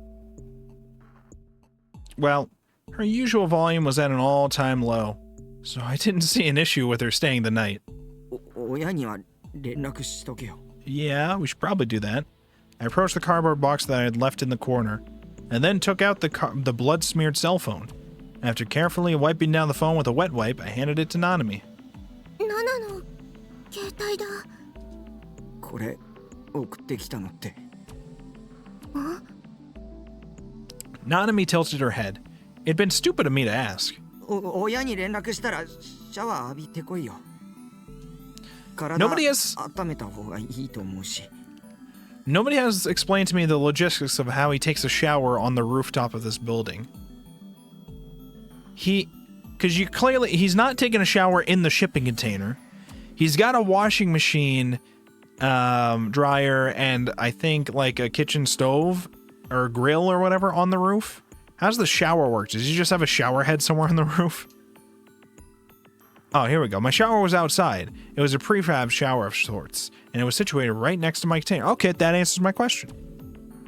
I've been forced to set up the drainage and whatnot myself, but it was more than usable.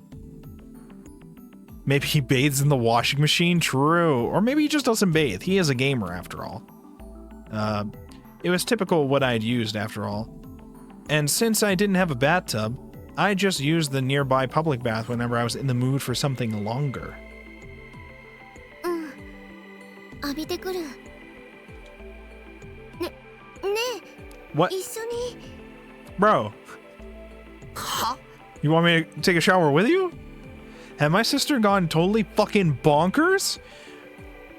When she saw how taken aback I was, Nanami gave a strained laugh. 違うよ。Uh-huh. 一緒に入るわけないじゃん。 Uh-huh. でも一人で外に出るのなんだか怖くて。 Okay, I guess that makes sense. Randomly waking up outside completely naked with no idea of how you got there or what happened to you, it must be pretty freaky. だからナナがシャワー浴びている間声が聞こえるところにいてほしいなって。 Oh no. ダメかな。 Oh, and now she's gonna get closer to us as she asks for this. Okay. Okay. Alright. She pleaded at me with puppy dog eyes, but all it did was make me groan internally. This was bad. She was starting to turn ever so slightly moe. わかったよ。 Wakatayo. Since Nanami was feeling so weak, just for today, I'd do the brotherly thing.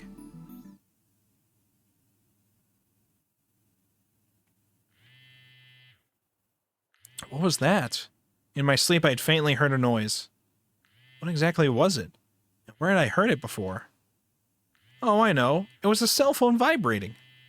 Was someone trying to call me? Wait, someone was calling my phone? Was something that unusual actually happening?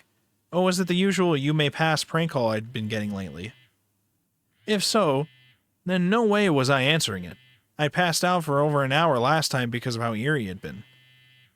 So I simply ignored the call and tried to fall back asleep. But now that I was aware of the noise, it was even harder. It was harder than ever to drive it out of my mind. Whoever the caller was, they were persistent. Their calls kept coming one after the other.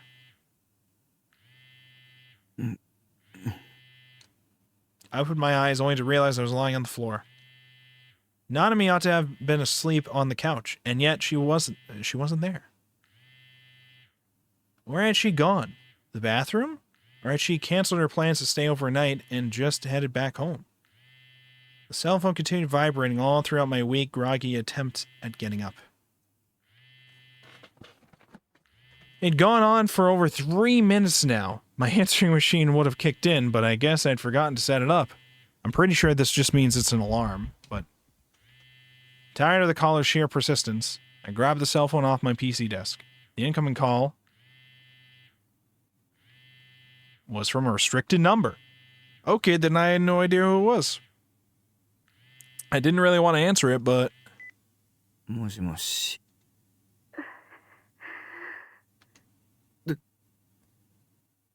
誰？ What? It was Nanami.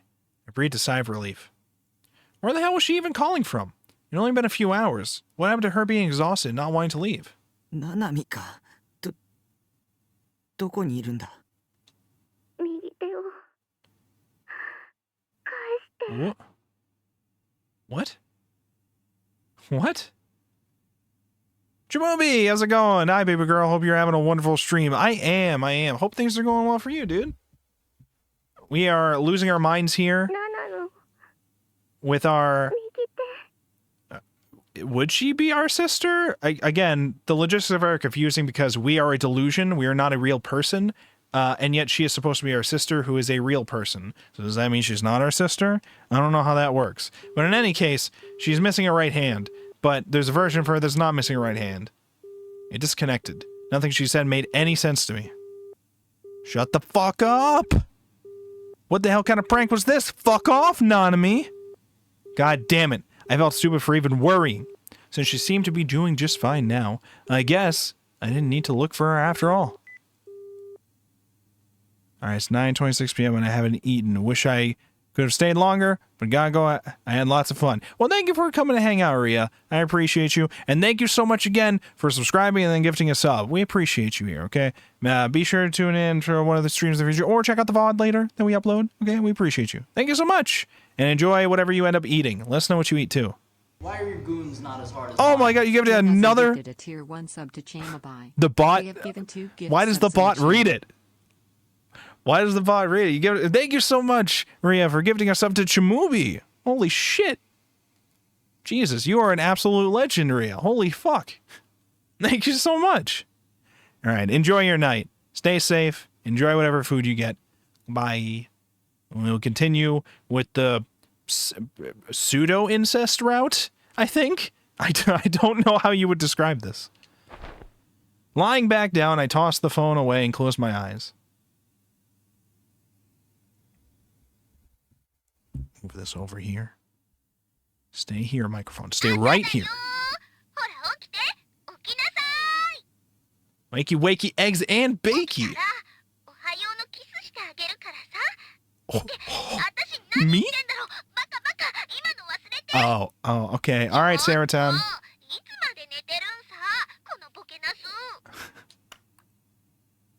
Waking up to the sound of Saratan's voice, I noticed Nanami was still absent. Had she headed home without telling me? Or had she gone to school instead? What was the date today, even? Did my attendance chart say this was a school day? Bye, y'all. Have fun and don't let that little sister in. True. Don't let her in. She's probably a delusion, probably going to kill us. Also, wait, I don't think we're in delusion mode anymore. The room's not shaking. Wait, is it? No, I don't think it's shaking. I don't think we're in delusion mode right now.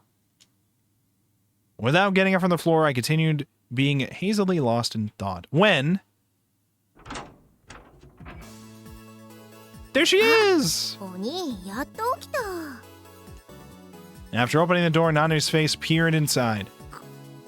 帰ったんじゃないのか。帰ってないよ。泊まるって言ったじゃん。Forever?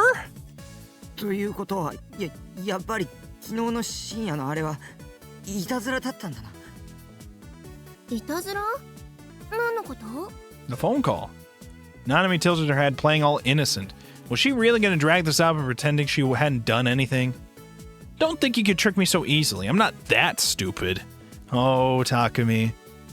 Takumi.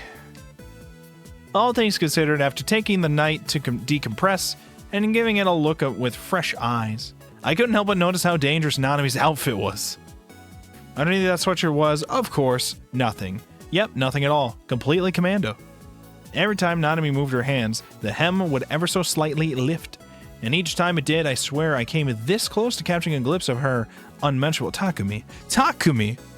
鬼、どこ見てんの？ Nowhere. Nowhere. Nanami stretched the hem down, concealing her upper inner thighs. そんな伸ばすな。そのトレーナー貴重なんだぞ。This is my very expensive Saratan sweatshirt, alright? Don't fuck it up. ナナよりトレーナーが心配なんだ。鬼のバカ。 Oh, Nino 言っ Baka. とくけど、下着は履いてるもんね。 Oh, thank God. Oh, you do? That's too bad. Wait, I didn't mean that. Chill out, me. Don't get all horny over your sister. But wait, how the hell did she even have gotten underwear? Well, at least she was back in her usual Nanami antics. That was something, I guess. She'd been feeble. I can read. I swear to you, guys, that I was taught how to read. I know how to read. I know words connect, and they form meanings with sentences. I know how to do these things. I do. She'd been feeble as all hell yesterday, and maybe she'd gotten over it after a good night's sleep. There was a remarkably pleasant smell in the air. It smelled like someone was cooking bacon. Yo, hell yeah, let's have breakfast. 朝ごはん。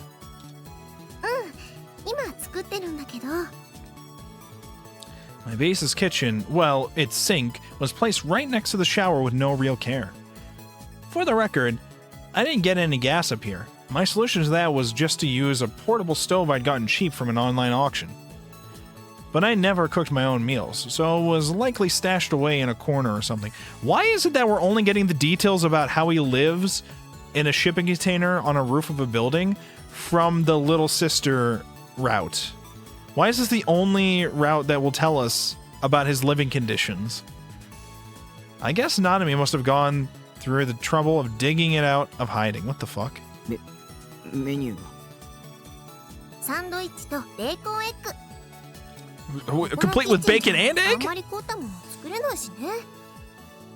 それにお兄は貧乏舌だから、むしろシンプルなものの方がいいかなって。I mean, in my case it's true, but you don't have to say it like that. My typical breakfast was just a combo of cola and a bean bun or something. Bro, Takumi! It had been a real long time since I had actually had anything decent. And besides, I couldn't help but revel in the bliss that my sister had cooked it herself, just for me. In my mind, this was definitely made up for this has definitely made up for yesterday's prank. Average Nyan meal, true. さっさと用意しろ。True. うわー、偉そう。まったく、少しは感謝してよね。How about bring me the food? 止めてやったんだから。That's true. むしろそっちが感謝しろよ。That's true. それもそうかも。じゃあ一応感謝感謝。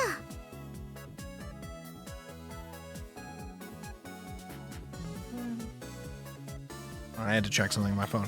I suppose you're well. I guess I'll say now. Thanks a bunch, big bro. I assumed she was going to bow her head to me, but she didn't end up doing that. Instead, Nanami headed straight back outside with a smile on her face. お兄、外で食べようよ。折りたたみ式のテーブルあったでしょ。それ持ってきて。Damn it, the nerve of her putting a guy that just woken up to work. If I did this, but the food sucked, she was gonna have hell to pay.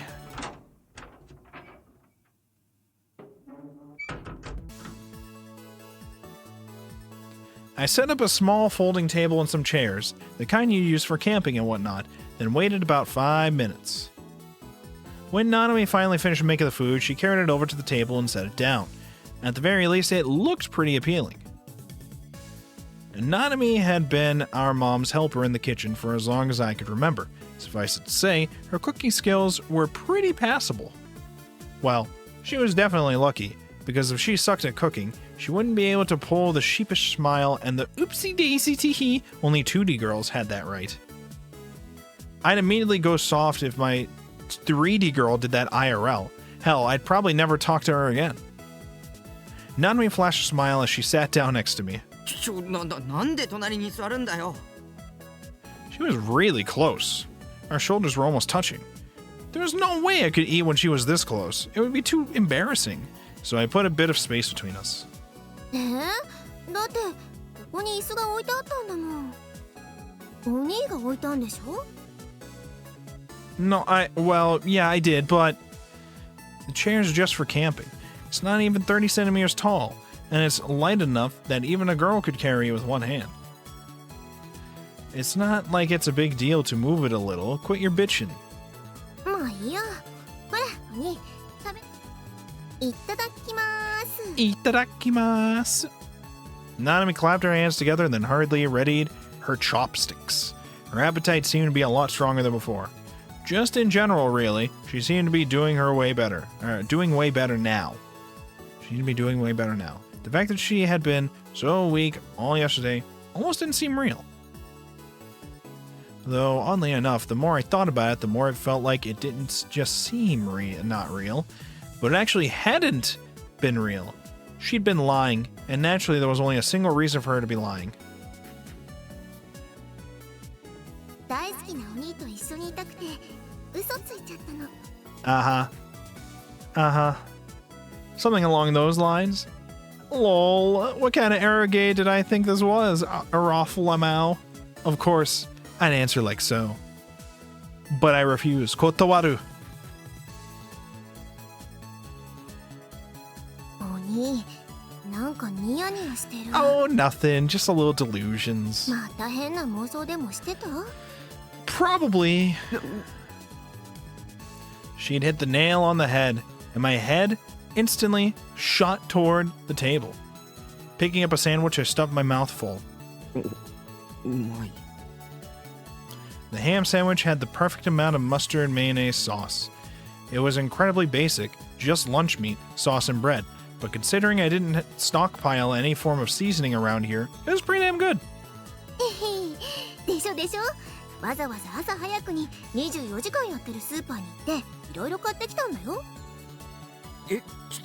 買ってきたってその格好で。 What kind of exhibitionist are you? 知女じゃないもん。このままで外歩けるわけないじゃん。 What, are you just hanging around wearing only that all the time then? ちゃんとお兄のズボン借りてそれ履いて行ってきたよ。 You borrowed my pants? 下着だって買ってきたし。 Oh, so she'd bought herself some underwear. Meaning that until then, she hadn't been wearing any. No bra, no panties, only a sweatshirt and some pants. Now that was just wonderfully scandalous. 本当はこのトレーナーも着替えたかったんだけどさ。アニメの絵が描いてあって。 What? What are you talking about? No, it's not. It's perfectly fine. でも、お兄が It's called 着せてくれ drip, たんだから Nanami. 勝手に着替えちゃうのも悪いかななんて。 Mainstream women not understanding Seireten's appeal was exactly what made them so awful. That said, if I had to walk around through Shibuya or even Akiba like that, I probably wouldn't have the guts. それでお金は。ちょうどね、借りたズボンに財布が入ってたから大丈夫だったよ。 I gawked. She'd really just said that while her small-ass mouth munched on some bacon. It all worked out? Like hell it all worked out. Wait, what did she just say?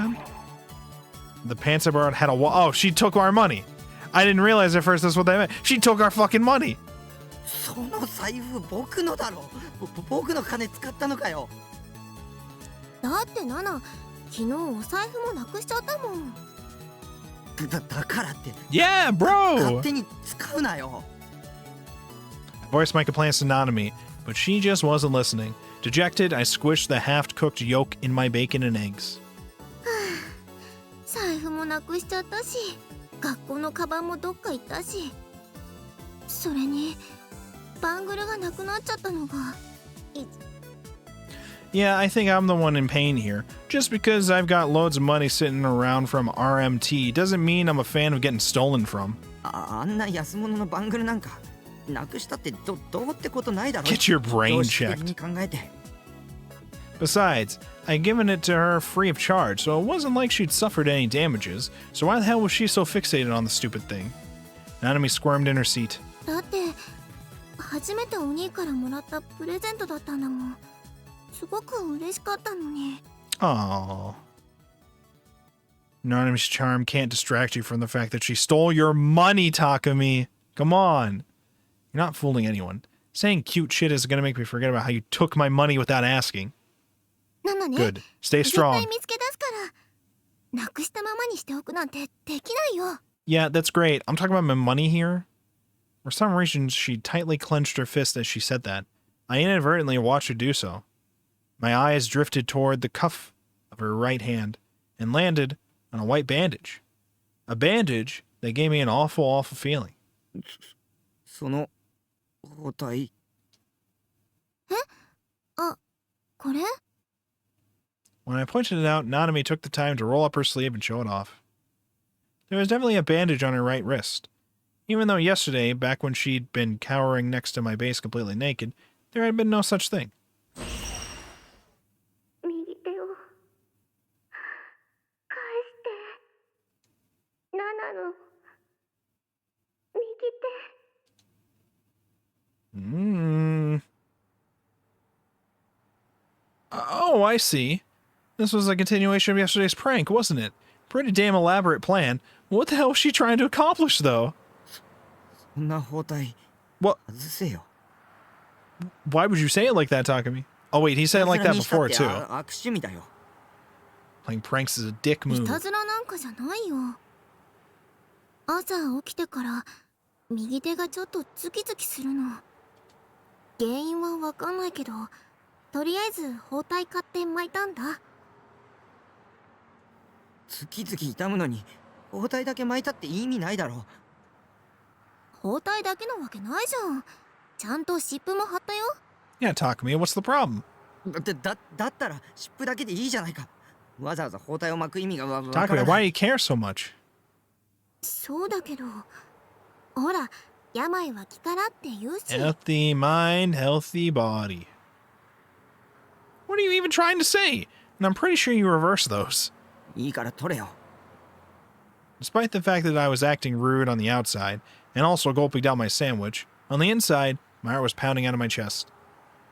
I was probably just overthinking things, but if the phone call from Nanami yesterday hadn't been a prank, then Nanami being sick really had been just an act. And in reality, something really, really bad was going on with her. Something she was trying to hide from me. もう、ほんと、わがままなお兄だな。Despite looking reluctant, Nanami undid the bandage. I was confused by her surprising obedience. I guess I really had just been overthinking things. Looking away from her arm for a second, I brought some bacon and eggs to my mouth. はい、取ったよ。Uh-oh. I don't like that sound effect. I gulped once, and then slowly, my sister's arm took over my sight. Underneath the bandage, it was as normal as could be. Not a scratch on her. Not even any internal bleeding. She even bothered to take the wet compress off, too. Even though I hadn't asked her to. I grabbed Nanami's hand and brought my face in for closer inspection. お兄 What's the problem? 傷なんて。 Yeah? Everything's fine. What's the problem? 何にもない。 Yeah, what's the あ issue? るなんて一言も言ってないよ。ズキズキするんだって説明した What's じゃ going ん。 on with you, Takumi? Oh, I guess you did. I knew I'd just been overthinking things. I guess that email yesterday from Shogun had still been on my mind, leading me to freak out at anything even remotely suspicious. Wait, what the fuck? くそー、お前の腕が湿布くさ。 You stink. I couldn't help but grimace as I let go of Nanami's arm. そんなの当たり前じゃん。女の子に臭いって言うなんて最低。バカ。うるさい。さっさと飯食って学校行け。 I had no interest in wasting any more valuable time with Nanami's annoying, nitpicking bullshit. あ、そっか。 School's a 学校か。 thing. でも制服ないのにどうやって行こう。確かに。 You make a point. 今日は学校休んで家に帰ろっと。ブラウスとスカートの会話あるけど、ブレザー。 As Nanami continued muttering to herself about what her plans were, I gave her one last sidelong glance, wolfed down the rest of my breakfast, and then went back into the container house.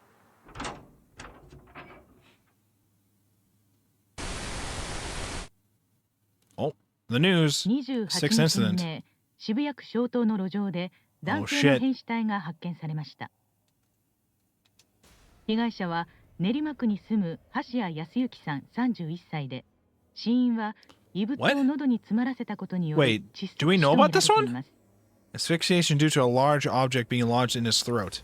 被害者の口にはハサミで細かく切り刻まれた Cloth? 大量の布が詰め込まれており、また胃の中からも同様の布が多数見つかりました。警察の発表によりますと、布は渋谷区にある私立水明学園の女子 Oh 運 no. 用制服である可能性が高いとの Oh ことです。 no. Nanami. 水明学園は現場から徒歩で3分ほどの距離にあり、警察では事件との関連を調べています。 Oh no. Was there a bangle in his stomach too? Another new case. And since it couldn't have just been a normal murder, a girl's uniform from Suimei had been cut with scissors and jammed into the victim's throat, choking him.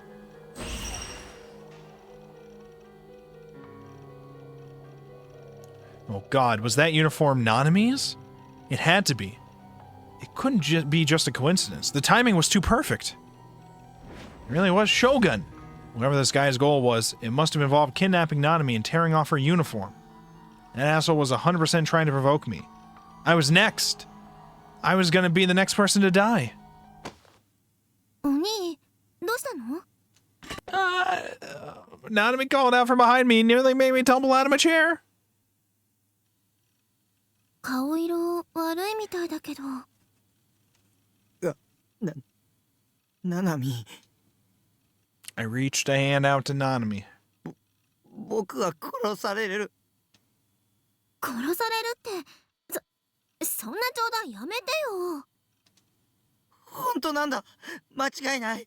あいつは次こそ僕を狙ってくる。ナナミごめん、僕のせいであいつはお前のこと誘拐して。僕はどうすれば。 As pathetic as it was to do this in front of my sister, my heart couldn't take it anymore.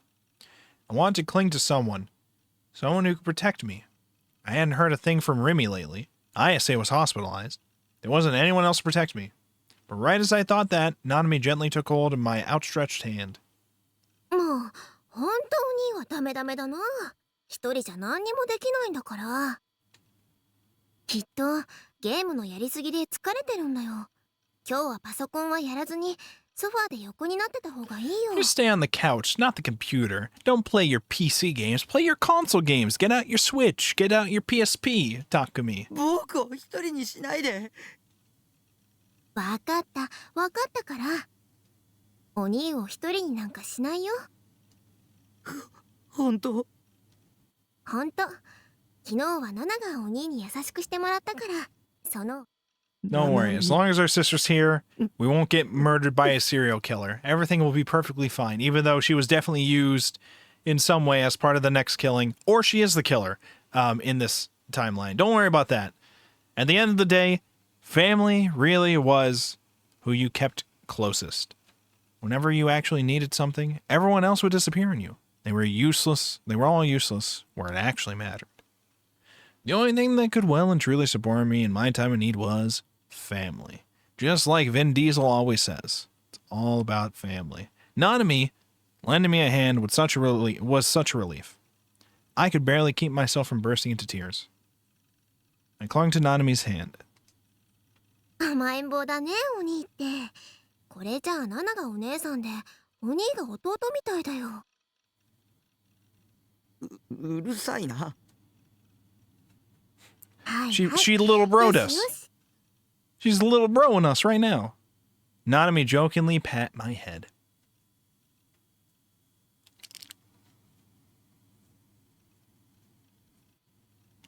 I thought I heard something, but I guess not.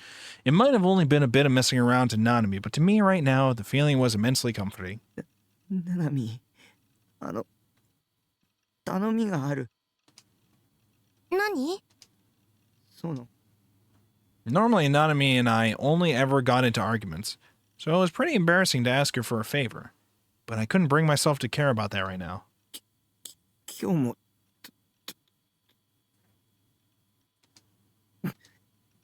なんでそこで黙っちゃうかな。ちゃんと言ってくれなきゃわかんないってば。 Play the hit VN Disguise Infinite on the PSP. 今日も止まっていってくれ。 Yeah, as long as you play that, everything will be fine. You won't get murdered. Calm down, no delusions. Just play Disguise Infinite on the PSP. I'd feel a little more at ease if she did. I couldn't stand the thought of staying in this room all alone, completely terrified of Shogun. But Nanami would probably be against it.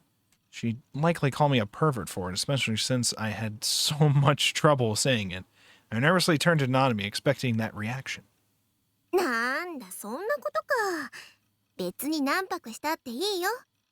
What did he say? Can you stay over again tonight? That's it? Oh, okay. 本当。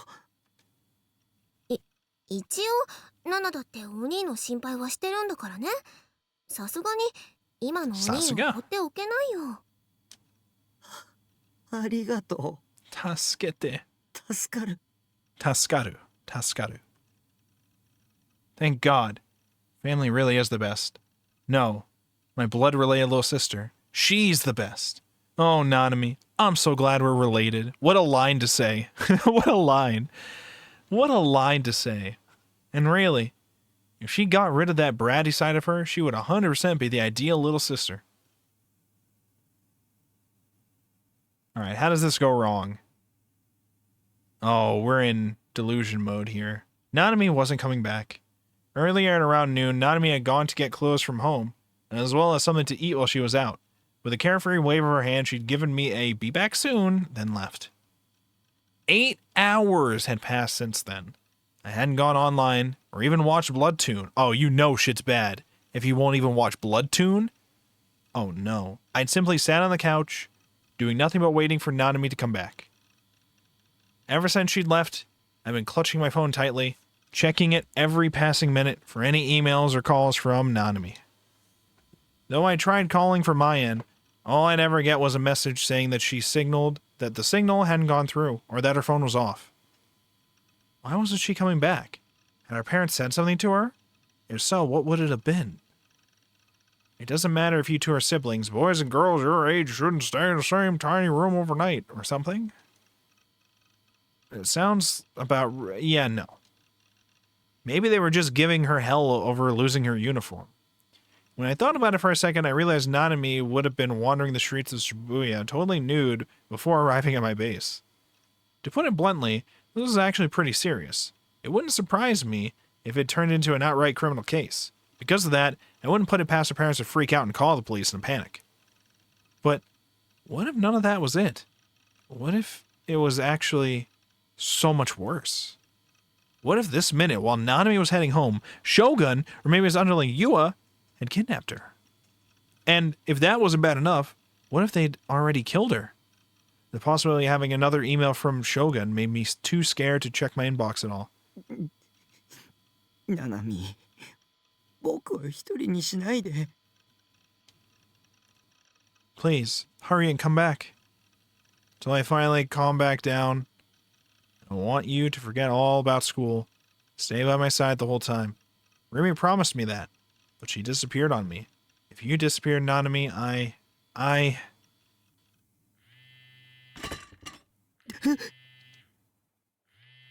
Clutched in my hand, my cell phone began to vibrate.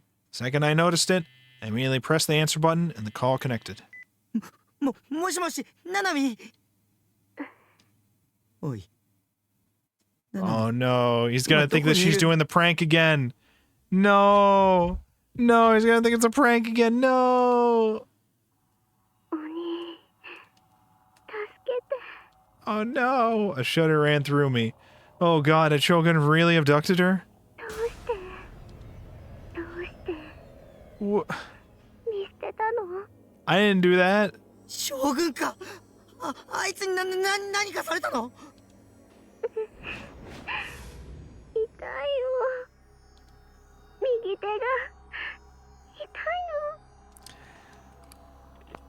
It's okay, we'll bring you the bandage and the wet compress.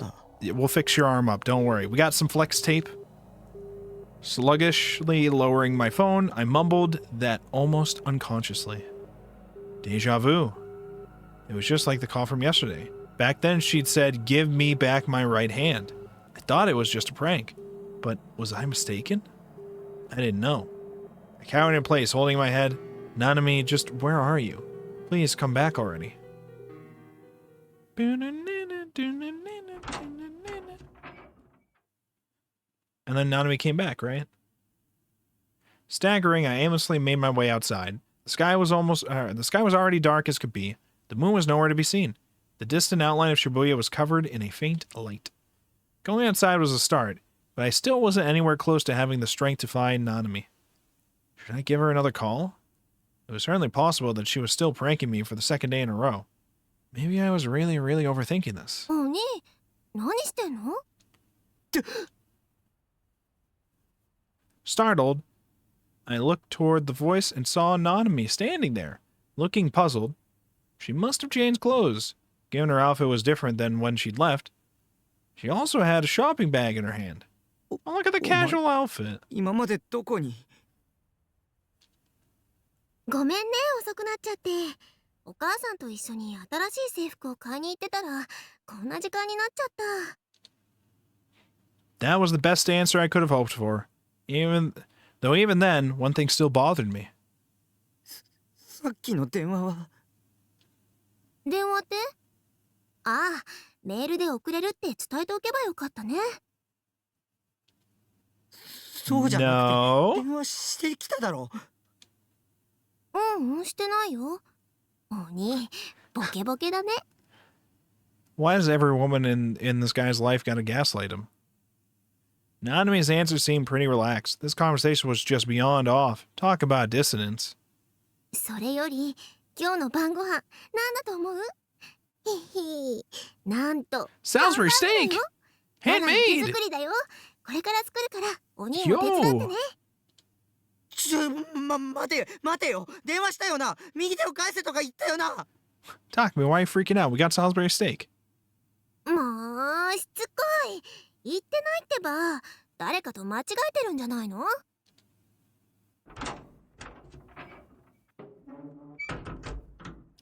Putting on a very clearly sullen face, Nanami stormed into the container in a pout. Was I being deceived? It didn't really seem like it. Not to mention, Nanami wasn't really the type to pull shit-tier pranks. Or at least that was how I remembered her being. So what was the phone call then? Another one of Shogun's traps? Right then I felt a chill in the nape of my neck. Just like I was being watched. Whose eyes are those eyes?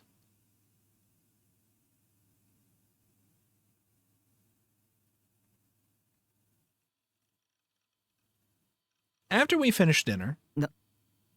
ななみ、話がある。何？ Without looking up from the manga she was reading, she gave an apathetic reply. She'd been flipping through various volumes from the piles of manga stacked up in the corner of the room. 真面目な話だから、ちゃんと聞けよ。どうしたの？急に改まっちゃって。Perplexed, she closed the manga, straightened her back, then faced me. これでいい？ Oh, you're gonna get right close, okay. おとといのことは、何か思い出した。The day before yesterday. The day before yesterday, Nanami had been cowering outside my container house completely naked. Her clothes, school bag, and bangle were all missing. As for her phone, it had been sent to me in a cardboard box covered in blood. Nothing about this was normal. Nanami had said herself that not even she knew what happened. She'd been suffering from mild amnesia. Was she still dealing with it? Oh. Maybe she'd recovered since then. After all, she was acting like she was totally back to her usual self. When I asked her if she remembered anything now, Nanami immediately frowned, then lightly shook her head from side to side. まだ。全く。全然。全く全然。なるべくね、そのことは考えないようにしてたんだ。おかげで制服がなくなった理由ごまかすの大変だったよ。Maybe I should take her to the hospital after all. What field of study would amnesia even fall under? Psychiatry? If it is psych, then we should probably see Dr. Takashina. Is he dead yet in this story? At least that was my thought process until I remembered Dr. Takashina had been murdered as part of the news. Okay, so he's already dead. A sharp pain shot deep into my chest. ななみ、僕は命を狙われてる。Nanami's eyes went wide. Of course, pretty much anyone would react like that if I suddenly said something so batshit. Problem was, the batshit stuff was the truth, so I decided to tell her everything.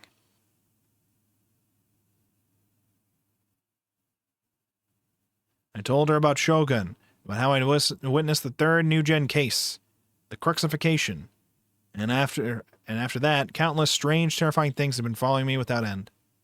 I told her about the threatening emails and other messages Shogun had sent me right before she'd landed naked on my doorstep, and lastly I told her about the 2 prank calls I'd received from a fake version of her. At first, Nanami forced a smile and said, "Big bro, don't you think you're being kind of delusional?" But eventually she realized I wasn't joking around, and her expression stiffened. いいか、これからしばらくは一人で外に出ちゃダメだ。 Alright, before we continue this, we get ads. Ads are about to start in a couple seconds, so stay safe. We'll be back in 3 minutes.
All right, and we're back.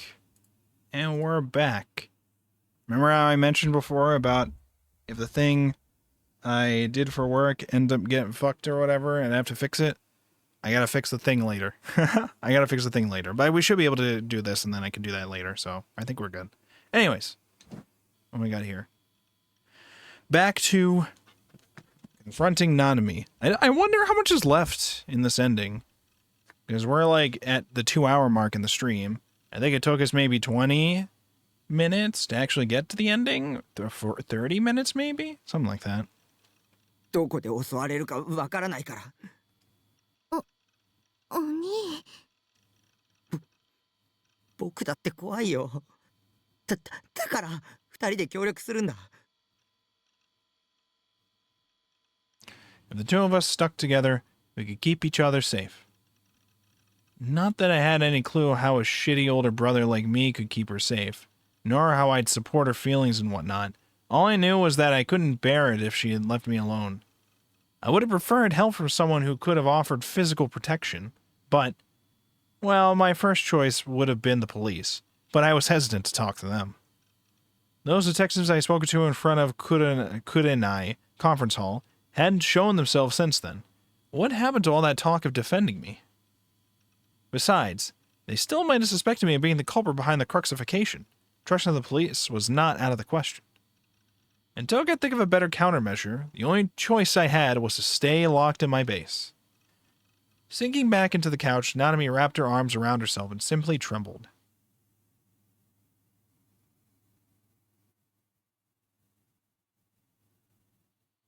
Sitting on the couch myself, I stared idly at the Sarantam poster hanging above my PC. The room was completely clean now. Thanks, Nanami. After telling Nanami everything, she'd gone silent for a moment out of fear, before breaking the silence with a, "You know what? Let's clean up in here." It'd taken 2 or 3 hours for things to get this clean. Guess she'd figured that keeping herself moving would mean that she wouldn't have to think about everything else. She was lying in bed now. Huh. When was the last time the bed had been used for that intended purpose? I actually had used it for a couple months back when I'd first started living here, or at least it felt like I had. It was always such a hassle cleaning this place up. Every time I did it, it was total hell, and I just couldn't wait for it to be over. As things were now, though, I was glad it was actually clean for once. Last night, Nanami had slept on the couch and I on the floor, so I couldn't be any happier to be sleeping on the couch tonight, because god damn had that not been comfortable. That said, I was a night owl by nature, so unlike Nanami, I wouldn't be drifting off so early. Well, yesterday had already ended, so I guess right now is technically early. I usually hit the sack once the sky started to brighten up. So yeah, I was pretty much just lying there on the couch, staring off into space. Had Nanami fallen asleep yet? Judging by her breathing, probably not. Then, as if she'd somehow heard my thoughts, Nanami began to squirm around. She tossed and turned for a moment, before eventually showing her face. ねえ、お兄。寝てなかったの？うん。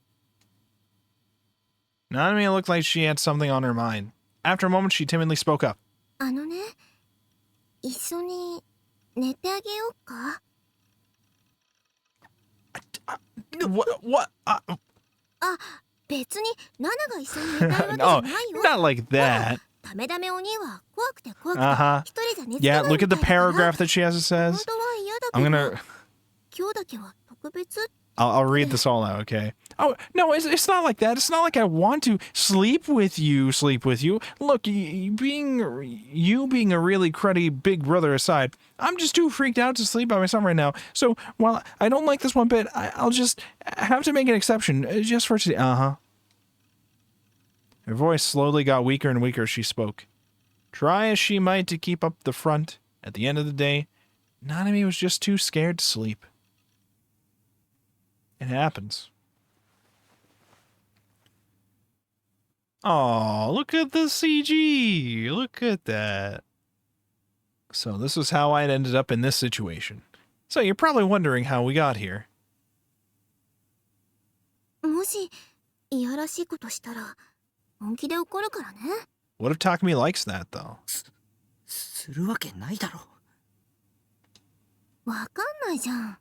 ついムラムラしちゃったりするんじゃないの？ Whoa, Nanami. You think Takumi しないって言ってるだ would... ろ。 Okay, he would, but... 妹にムラムラなんかできるか。そ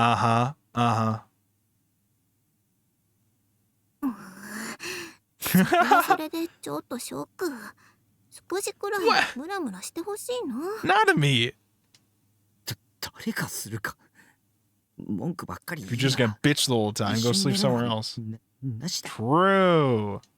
ごめんなさい、もう言いません。 Nanami went silent, pursing her lips in a pout. In a colon 3. This was way more embarrassing than I'd anticipated. My heart was beating oddly fast. Sure, she was my sister, but never once had I ever been this close to a 3D girl. Not to mention we were literally sleeping in the same bed. I'd audibly said I wasn't ever going to get turned on, but the truth was, that had been a lie. What, really, Takumi? Oh, frankly speaking, I was already borderline. Wow, really, Takumi? God, why did Nanami have to be staring at me? Close your eyes already, slut. He didn't say that, I added that in. Don't look. It's embarrassing. なんだか変な感じだね。ねえ、お兄はナナのこと鬱陶しいって思ってる？ He does. He vocally makes it known that you're fucking annoying to him. 思ってるんだ。 I mean, she was right, I did. She was a brat. She was always yapping on and on about dumb shit, and she was always finding someone to interfere with my life. Though I suppose it was more fitting to say that I'd used to think of her that way. For the past couple days or so, I'd been spending more and more time with her. And during that time, even when she was feeling so incredibly weak, she'd still put on a smile and put up with a pathetic person like me. When I thought of it that way, it made me start to think that my sister was genuinely a source of comfort to me. Maybe even a really big one. 持ってないよ。別に思われたって平気だよ。ただね、勘違いしてほしくないんだけど、ナナはお兄のこと嫌いなわけじゃないからね。 Aww. Okay, I had to check a thing. We're good. Where the hell did that come from? お兄って前入院してたでしょ？入院はしてない。通院してただけだ。嘘、入院してたじゃん。してない。 No, you're wrong. 勘違い。 I've never been hospitalized in my life. そうだっけ？ Nah, yeah, I'm sure. Never. Never been to the hospital. Not a single day. Nope. まあ Never. いいけど、とにかくお兄が学校も行けなくて大変だった時にナナがしっかりしなくちゃって思うようになったの。いつもお兄に口うるさくあれこれ言ってたのだって、そういう理由なんだよ。お兄が嫌いだったからとかじゃないよ。昔はお兄が病院に行くようになる前はナナはいつもお兄に甘えてたよね。お兄はナナにとっては頼りになるお兄だった。お兄のこと大好きだった。 Past tense, huh? だから今度はナナが He's しっかり so. Is he mad? What about now? お兄の負担にならないようにしてお兄の役に立とうと思って。あんまり役に立ててたかどうかわかんないけどダメな兄貴で。 Maybe it was because of where I was, but for whatever reason, it was easier to say things I wouldn't normally say. 気にしないでいいよ。兄弟だもん。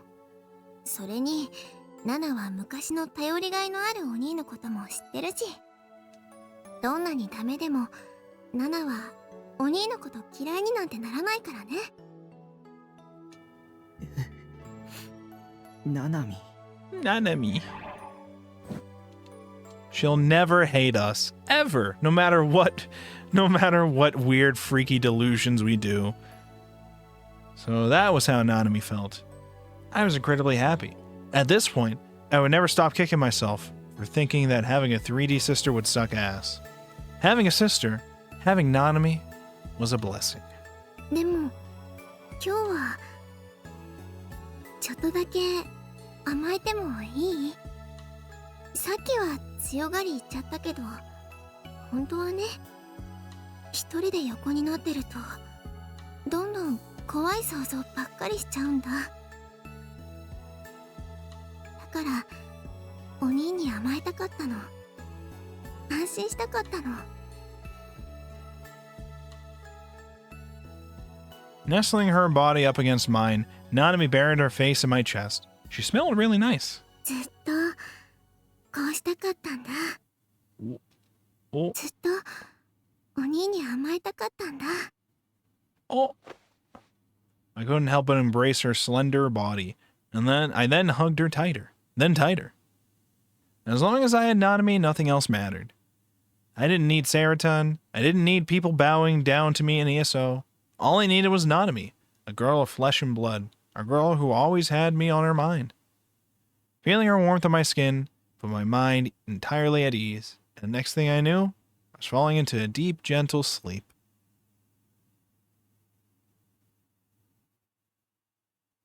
Oh no, we're in delusion mode now. When I woke up, I was lying on the couch. Huh? That was weird. I thought I'd been asleep in my bed with Nanami. Had I woken up just enough to make my way over here, but not enough to realize it? I looked up at the bed, only to see a bulge underneath the sheets. Nanami must have still been asleep. I checked the time on the phone. Wait. The room's all messy. Wait, the room's all messy. Wait. Oh no. Oh no. Huh? I felt an odd sense of discomfort. Something wasn't right. I had no idea what, though. It was like my brain had no idea what was going on anymore. What date is it today? If I remembered correctly, I was pretty sure it wasn't November yet. I mean, how the hell could I have gone to sleep and then woken up at 8 p.m.? What? Did that mean I'd slept for almost 20 hours straight?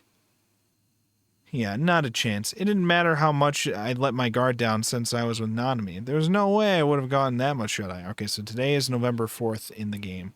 I don't know what date it was before the last time we checked our phone. I had to wonder if my phone was just broken, and therefore the date and time were wrong. But when I checked the date and time on my PC were the same as my phone, a little past 8 p.m. on November 4th. 嘘だろ。嘘だよ。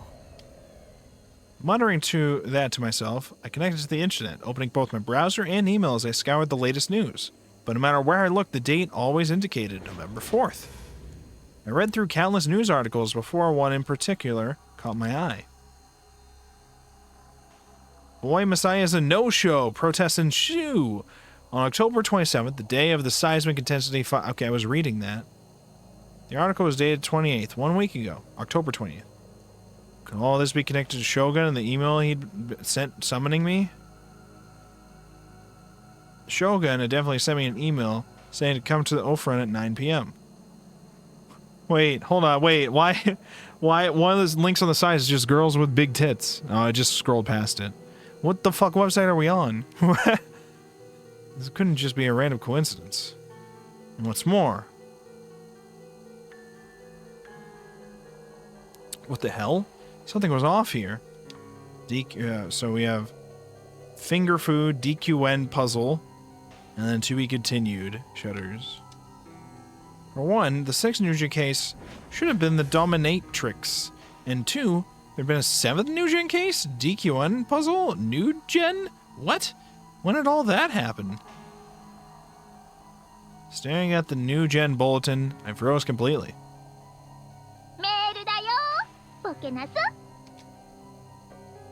It took the sound of Seraton's voice to bring me back to myself. Apparently, I had an ungodly amount of new emails, and my computer was finally ready to download them all. I'm gonna kill you. Why didn't you show up? Don't say I didn't warn you. I promise you, you really shouldn't ignore me. You're okay, I can't say that. You got some nerve. Don't be such a dumbass. You think I'm stupid? I'm gonna kill you. Okay, Shogun. 53 new emails? And they were all from Shogun. Every single title was openly, entirely confrontational. I've never once seen Shogun swear like this before. This is what my email looks like when I post a video saying 86 is shit. This is what it looks like. Or when I say redo of healer is shit, this is also what it looks like. It's just a lot of comments. And it gets sent to my email too.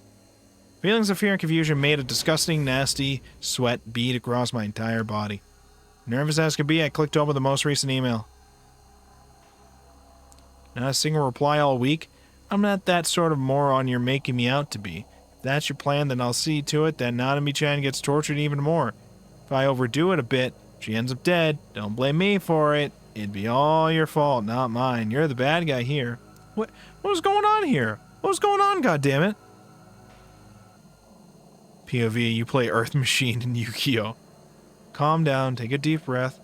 Stop for a second and think. This was all just a delusion. Yeah, it was all just a dream. Just a dream, Takumi. I was gonna wake up, and then the laugh track would ensue. Then I'd realize that I was sleeping with Nanami in my bed, and then I'd be back in reality. A knocking sound resounded from my door. It was coming from outside. Who was it? I held my breath, eyes glued to the door. Silence. No sign of life at all. But the moment I thought I'd just been hearing things, the knocking sound came again. I hadn't been hearing things. Oh God, was it Shogun? For all this time, had he finally come here to kill me? And yet, when I heard the voice from beyond the door, it was beyond even my wildest expectations. Not... Nami. Huh? How? My eyes snapped to the bed. Nanami should have been asleep there. There was a bulge right under the white sheets. Oi, Nanami. Okiro. I climbed part way up the ladder to the bed and told Nanami to wake up, and yet the sheets didn't move an inch. Something wasn't right. Nanami! I violently threw them off, and beneath them were just a bunch of cardboard boxes. Nanami wasn't there. My mind went blank. Not only was Nanami not there, but the bed wasn't even clean. It would have been impossible to sleep in. There were boxes upon boxes stuffed full of manga and eroge. That wasn't how it looked like before Nanami had cleaned it up yesterday. But now... Or that was how it looked before Nanami cleaned it up yesterday. But now, it was right back to normal. Right back to being a spot I used for storage. Wait. Hadn't Nanami cleaned up yesterday? I looked around the room. Not a damn thing about it was even close to clean. Why hadn't I noticed that sooner after waking up a few minutes ago? I mean, I noticed it immediately. Like on site, Takumi. Immediately. I was at a total loss. My memories were all jumbled up.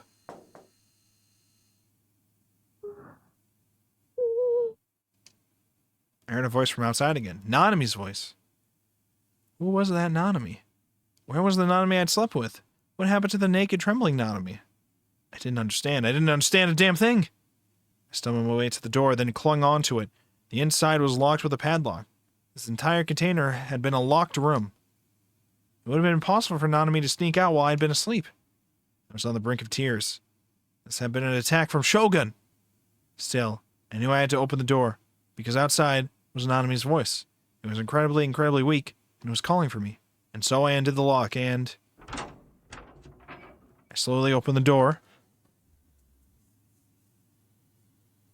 Oh. Oh, you're not looking too good there, Nanami. You're missing a hand there. Can we, chat, can we give her a hand? Can we give her a hand real quick? Just give her a hand. Thank you. Thank you. That was a +2. That was a +2, Joe. That was a +2. Nanami was there. Wearing her missing uniform. Her entire body covered in blood. Her right hand severed. Wielding a blade I'd never seen before. A D-sword. Her hollow eyes turned toward me. Stunned as could be. I couldn't say a word.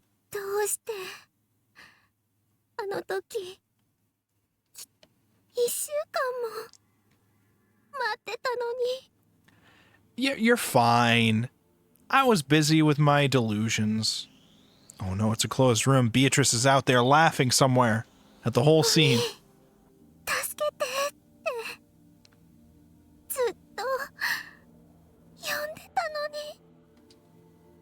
This was a delusion. This was a delusion. This was a delusion.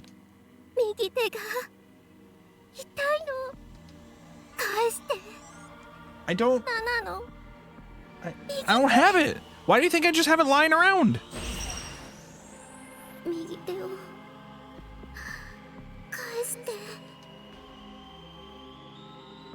朝起きてから右手がちょっとズキズキするの。 Okay, here's what we do. We find the clone Nanami, cut off that hand, give it to the real Nanami. Problem solved. Which was real? Which was a delusion? What was I looking at? Who had I been talking to until now? Where had the Nanami gone? Where had this Nanami come from? お兄、 Suddenly, I heard Nanami's voice come from behind me. In front of me was Nanami, covered in blood. Behind me was Nanami, calling out to me. Fear gripping me, I nervously turned around, and behind me... What? Was Nanami? It's just like the ISA scene, but much more terrifying. I'm wearing the clothes I'd lent her, her right hand still perfectly attached. There were 2 Nanamis. そいつ誰？ What the? Oh no. They spoke in unison. The 2 Nanami spoke in unison. When Nanami saw Nanami, her expression grew puzzled. When Nanami also saw Nanami, her expression grew tearful. Caught between 2 Nanamis, I... これは妄想だ。 Mosoda. Sank to the floor, clutching my head. If this was a delusion, I wanted to wake up already. I didn't want to see a delusion this horrifying. And yet, no matter how much I wanted to wake up, I couldn't get back to reality. その偽物。 Nisemono. The bloodstained Nanami shifted and swayed. She held on to her D-sword, a sword both pitiful and sinister, with a height comparable to even her own. なんで偽物がお兄と一緒にいるの？そいつのせいでナナを助けに来てくれなかったの？ I mean, yeah. Yeah. That was exactly right. I'm not to be blamed. ナナは偽物じゃないよ。そっちこそそんな変な剣持って偽物じゃん。 I mean, that's probably more likely the case. Both voices belong to Nanami. Both faces belong to Nanami. Both called me Big Bro. Which Nanami is real? Which Nanami was fake? Were they both real? Were they both fake? 偽物のくせにお兄から離れてよ。 The blood-stained Nanami brandished her D-sword with one hand and swung it with incredible ease. The end of it was aimed straight toward the non-blood-stained Nanami's neck. Making no attempt to avoid it, Nanami froze in place. It hit her head on. The brutal, unforgiving edge of the D-sword dug into her neck, and then it slipped right through. Huh? The non-blood-stained Nanami should have been decapitated, and yet there wasn't even a drop of blood. She wasn't even injured. She simply stood there, just as she had been the whole time. There wasn't any doubt that Nanami had swung the D-sword, and with that amount of force behind it, Nanami's head should have been blown clean off. やっぱり偽物。あれ、ナナはなんで？ Stop. 偽物だからだよ。偽物じゃない。 Shut up already. お兄、離れて。そいつから離れて。違うよお兄。ナナはここにいるよ。黙れよ。 I couldn't help but scream. It was all just so goddamn confusing. どっちかが妄想だ。僕の妹はナナミは2人は存在しないんだ。 I alternated between the 2 Nanamis, comparing them. Both looked like Nanami to me, so I turned to the one wearing my sweatshirt. I wished from the bottom of my heart that this was the real Nanami, that the Nanami I'd held tightly in my bed was real. And so I followed my desire. I reached out my hand toward her face. Also, I could gently brush her cheek. But, just like the D-sword before me, my hand slipped right through her. Even though Nanami was right there, I couldn't touch her. I'd felt nothing there. As if she were a holographic projection. I was overwhelmed by an uncontrollable sadness. Tears flowed from my eyes in large drops. She's like, oh, what? What? Am I not real? What? 嘘だよ。ナナは偽物じゃないよ。偽物だ。ねえ、お兄、そうだよね。そうだって言ってよ。No, you're fake. Nanami tried to cling on to me, and I tried to hold her in return. And yet, just as I feared, the Nanami before me had no substance. My hand slipped right through her body. 違う。違うもん。ナナはここにいるもん。 Nanami's right hand firmly grasped my left. What? I could feel it. I could feel her frail strength grasping my hand. I could feel neither her body, nor her head, nor her neck. Only her right hand was touching me. Oh, because that's real. The Nanami, without a right hand, shouted out. お兄から今すぐ離れて。 The very next second, all power drained from her body, and while still holding on to her D-sword, she fell to the ground with a thud. Sweat was pouring from that Nanami's forehead. The color was draining from her face. Considering her right hand had been cut off, she was bleeding profusely. It was only a matter of time until she passed out. An awful thought passed through my mind. I knew it couldn't be true, but I couldn't stop myself from thinking about it. In my mind, it was the only answer to all of this. An answer that was no less than a nightmare. Remy! I heard a voice. A voice that wasn't Nanami's. タクが今考えた通りなの。 Because I wasn't. Am I the only answer to all this? An answer that what? Behind the fallen Nanami, standing outside the door was Rimi.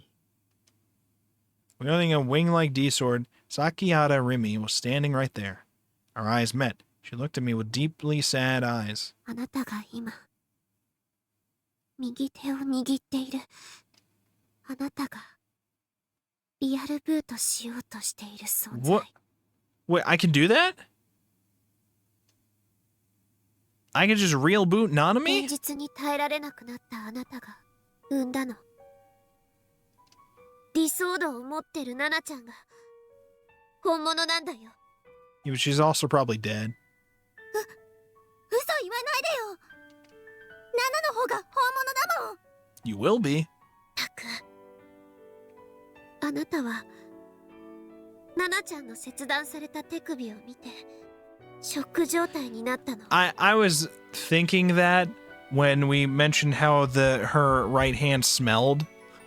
I was like, is this just like with Senna's mom and their other child, where like she's just taking care of a dead body, or we were just taking care of a mummified hand for like a week? そして妄想した。そんな手首は見てないって。ナナちゃんは5体満足で無事だって。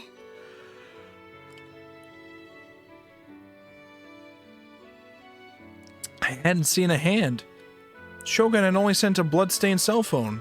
It's just that everything was mysteriously shaped like it was being held by a hand.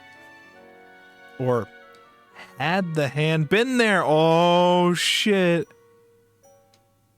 Maybe I'd been trying not to see it? Maybe I'd been refusing to?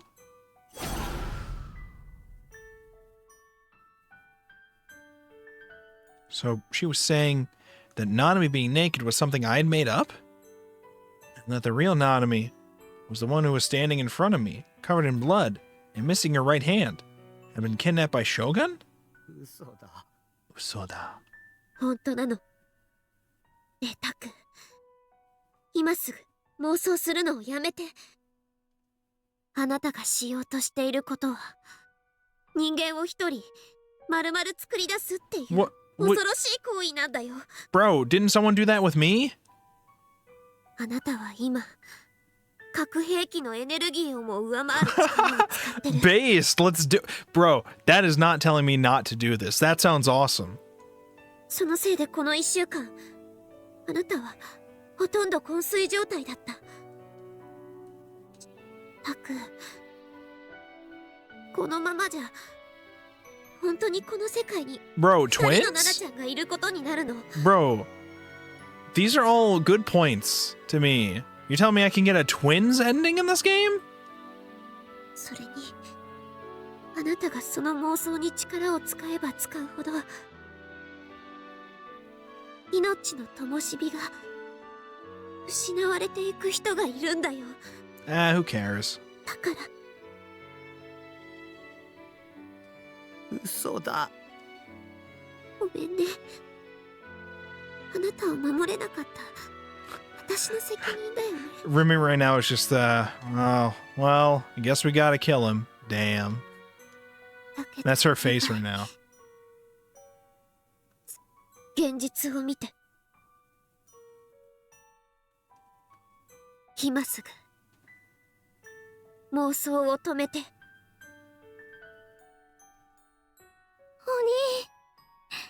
消さないで。これ以上妄想を続けるなら私があなたを殺す。 Some sacrifices have to be made, Remy. I don't know what to tell you. I shook off Nanami's right hand. It was all too much. I couldn't take it anymore. I didn't have the slightest clue what to believe. Believing Remy's explanation, I just couldn't. Believing Nanami was standing right there in tears, I just couldn't. Believing Nanami was lying there grasping a D-sword, I just couldn't. Believing myself in what I felt, I just couldn't. What I wished for was something simple. A quiet, peaceful life with nothing to disturb it. A wonderful, blissful future with Nanami, with my sister. That was all I wished for. That was all I hoped for. Was I not allowed that wish? Was I not allowed that hope? Then, everything should just disappear. This whole world should just be erased. And in my own head, stirred by no one, inside my delusion, I could live in a world neither real nor fake. A world with just the two of us. Just me and one Nanami. Not two, only one. 僕は I peered into Nanami's eyes. They were glistening with tears. Nanami was looking at me. ナナミがいてくれればそれでいいんだ。 I whispered that aloud, and the very next second... Oh shit, earthquake. The world jolted. サードメルト。 Oh, we've reached the end of the game.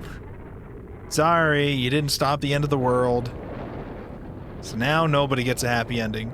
I wish it come true. The world was enveloped in white. All and everything was consumed by it. And as literally as could be, it was all erased.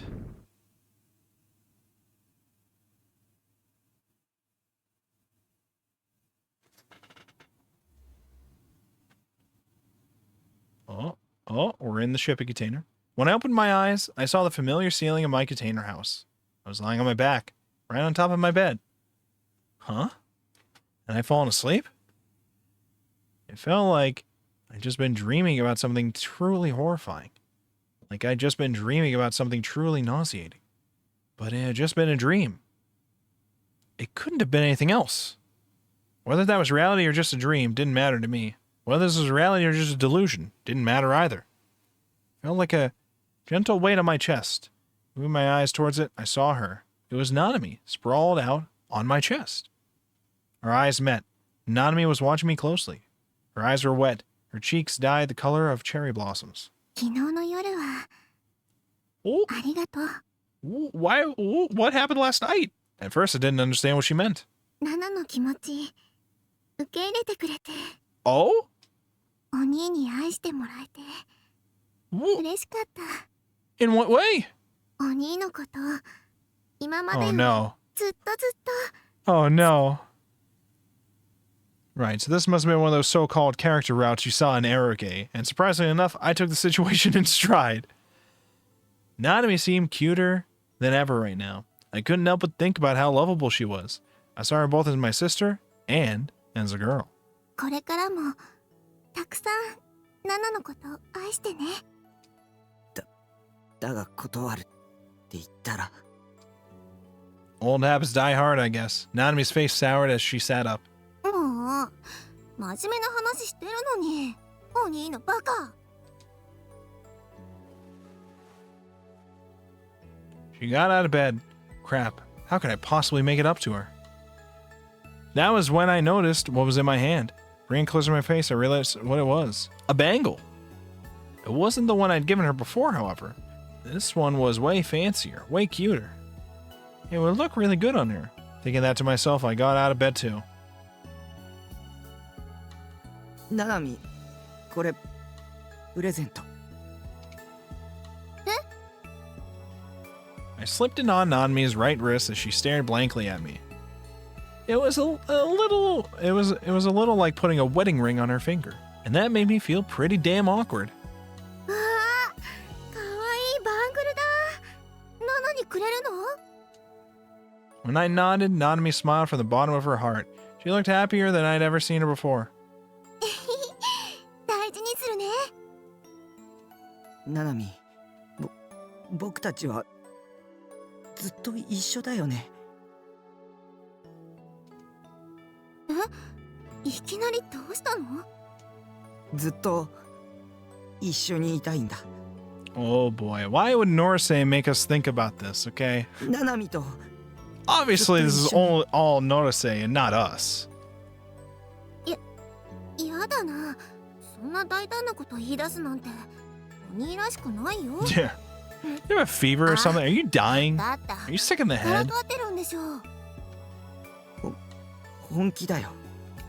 お兄、それって As 兄弟と siblings? してそれともOh, 一人の女の子として what's he gonna say? 両方。 Both. He said both. 両方。両方か。 He's distracting you with your sister so you don't get in the way. お兄 Yeah. の気持ち初めて聞けたかも。ナナのことそんな風に思ってた。キモいかな。 You think I'm a freak, don't you? You think I'm a freaky freak that freaks it out. キモくないよ。むしろすごく嬉しい。まあお兄がそこまで言ってくれたんだし、しょうがないからナナも一緒にいてあげるよ。ただし Oh, 一つだけね、条件があるの。 one condition. 条件。あのね、 Nanami squirmed ever so slightly. Her face turned bright red. She then stared directly into my eyes. キスしてほしいな。 Those were her words. I'd do anything Nanami asked. My mind was already made up. She and I would live together, just the two of us. I didn't need anything else. As long as I had Nanami, nothing else mattered. ダメ？兄弟でキスなんて不潔かな。 Oh, that's... Oh, Nanami, that is quite the question to ask a crazy person like Takumi. That is... I shook my head.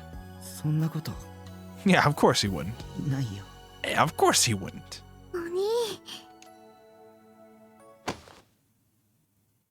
大好き。 And there you go. We've reached the point of no return here. With those words, Nanami leapt into my arms and kissed me.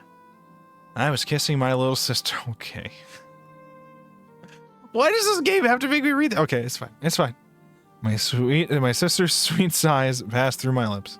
I was overwhelmed with happiness, along with feelings of intense fulfillment. I was brimming with love for Nanami. But for some reason, only just a moment, I felt incredibly sad. Warm drops found their way down my cheeks. Oh my god, what?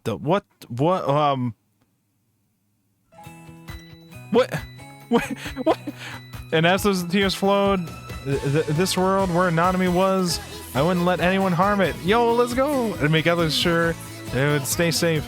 And no matter what happened, I'd always protect it. Let's go. We did it, boys. Everything's all happy. Nothing terrible happened. Don't worry about the static that happened. Just enjoy the nice little CG. Okay? We got the little sister ending.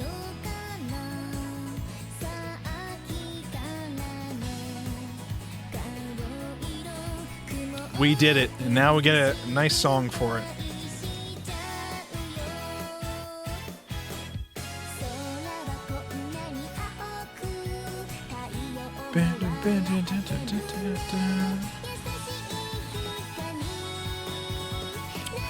Okay.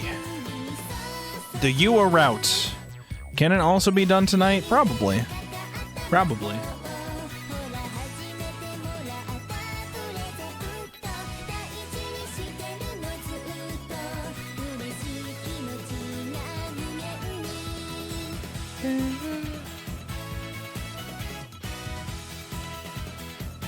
We will attempt it. We will attempt the Yua route tonight as well.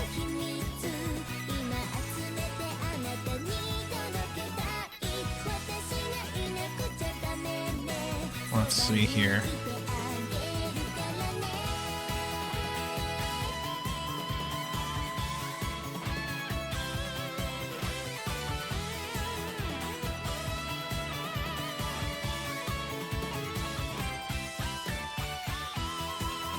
Okay.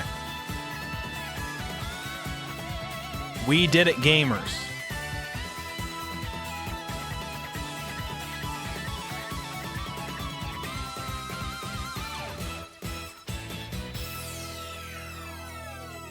Easiest game of our lives.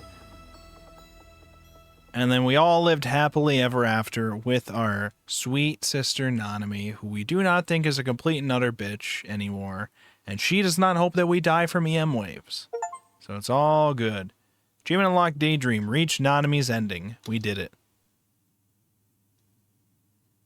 Alright. Here's what we're gonna do, chat. We're gonna do the Yua route now. How we're gonna do this is, well, first of all, I'm gonna skip this thing. Then we're gonna do a quick little 3-minute break. I'm going to end this VOD recording. And then we're going to start the VOD recording for the next thing. The stream's not going to end, but during the break, I'm going to end the VOD recording so that when I upload these to the VOD channel, they will be separated. And then we'll all be good. So, enjoy 3-minute ad break. We'll be back.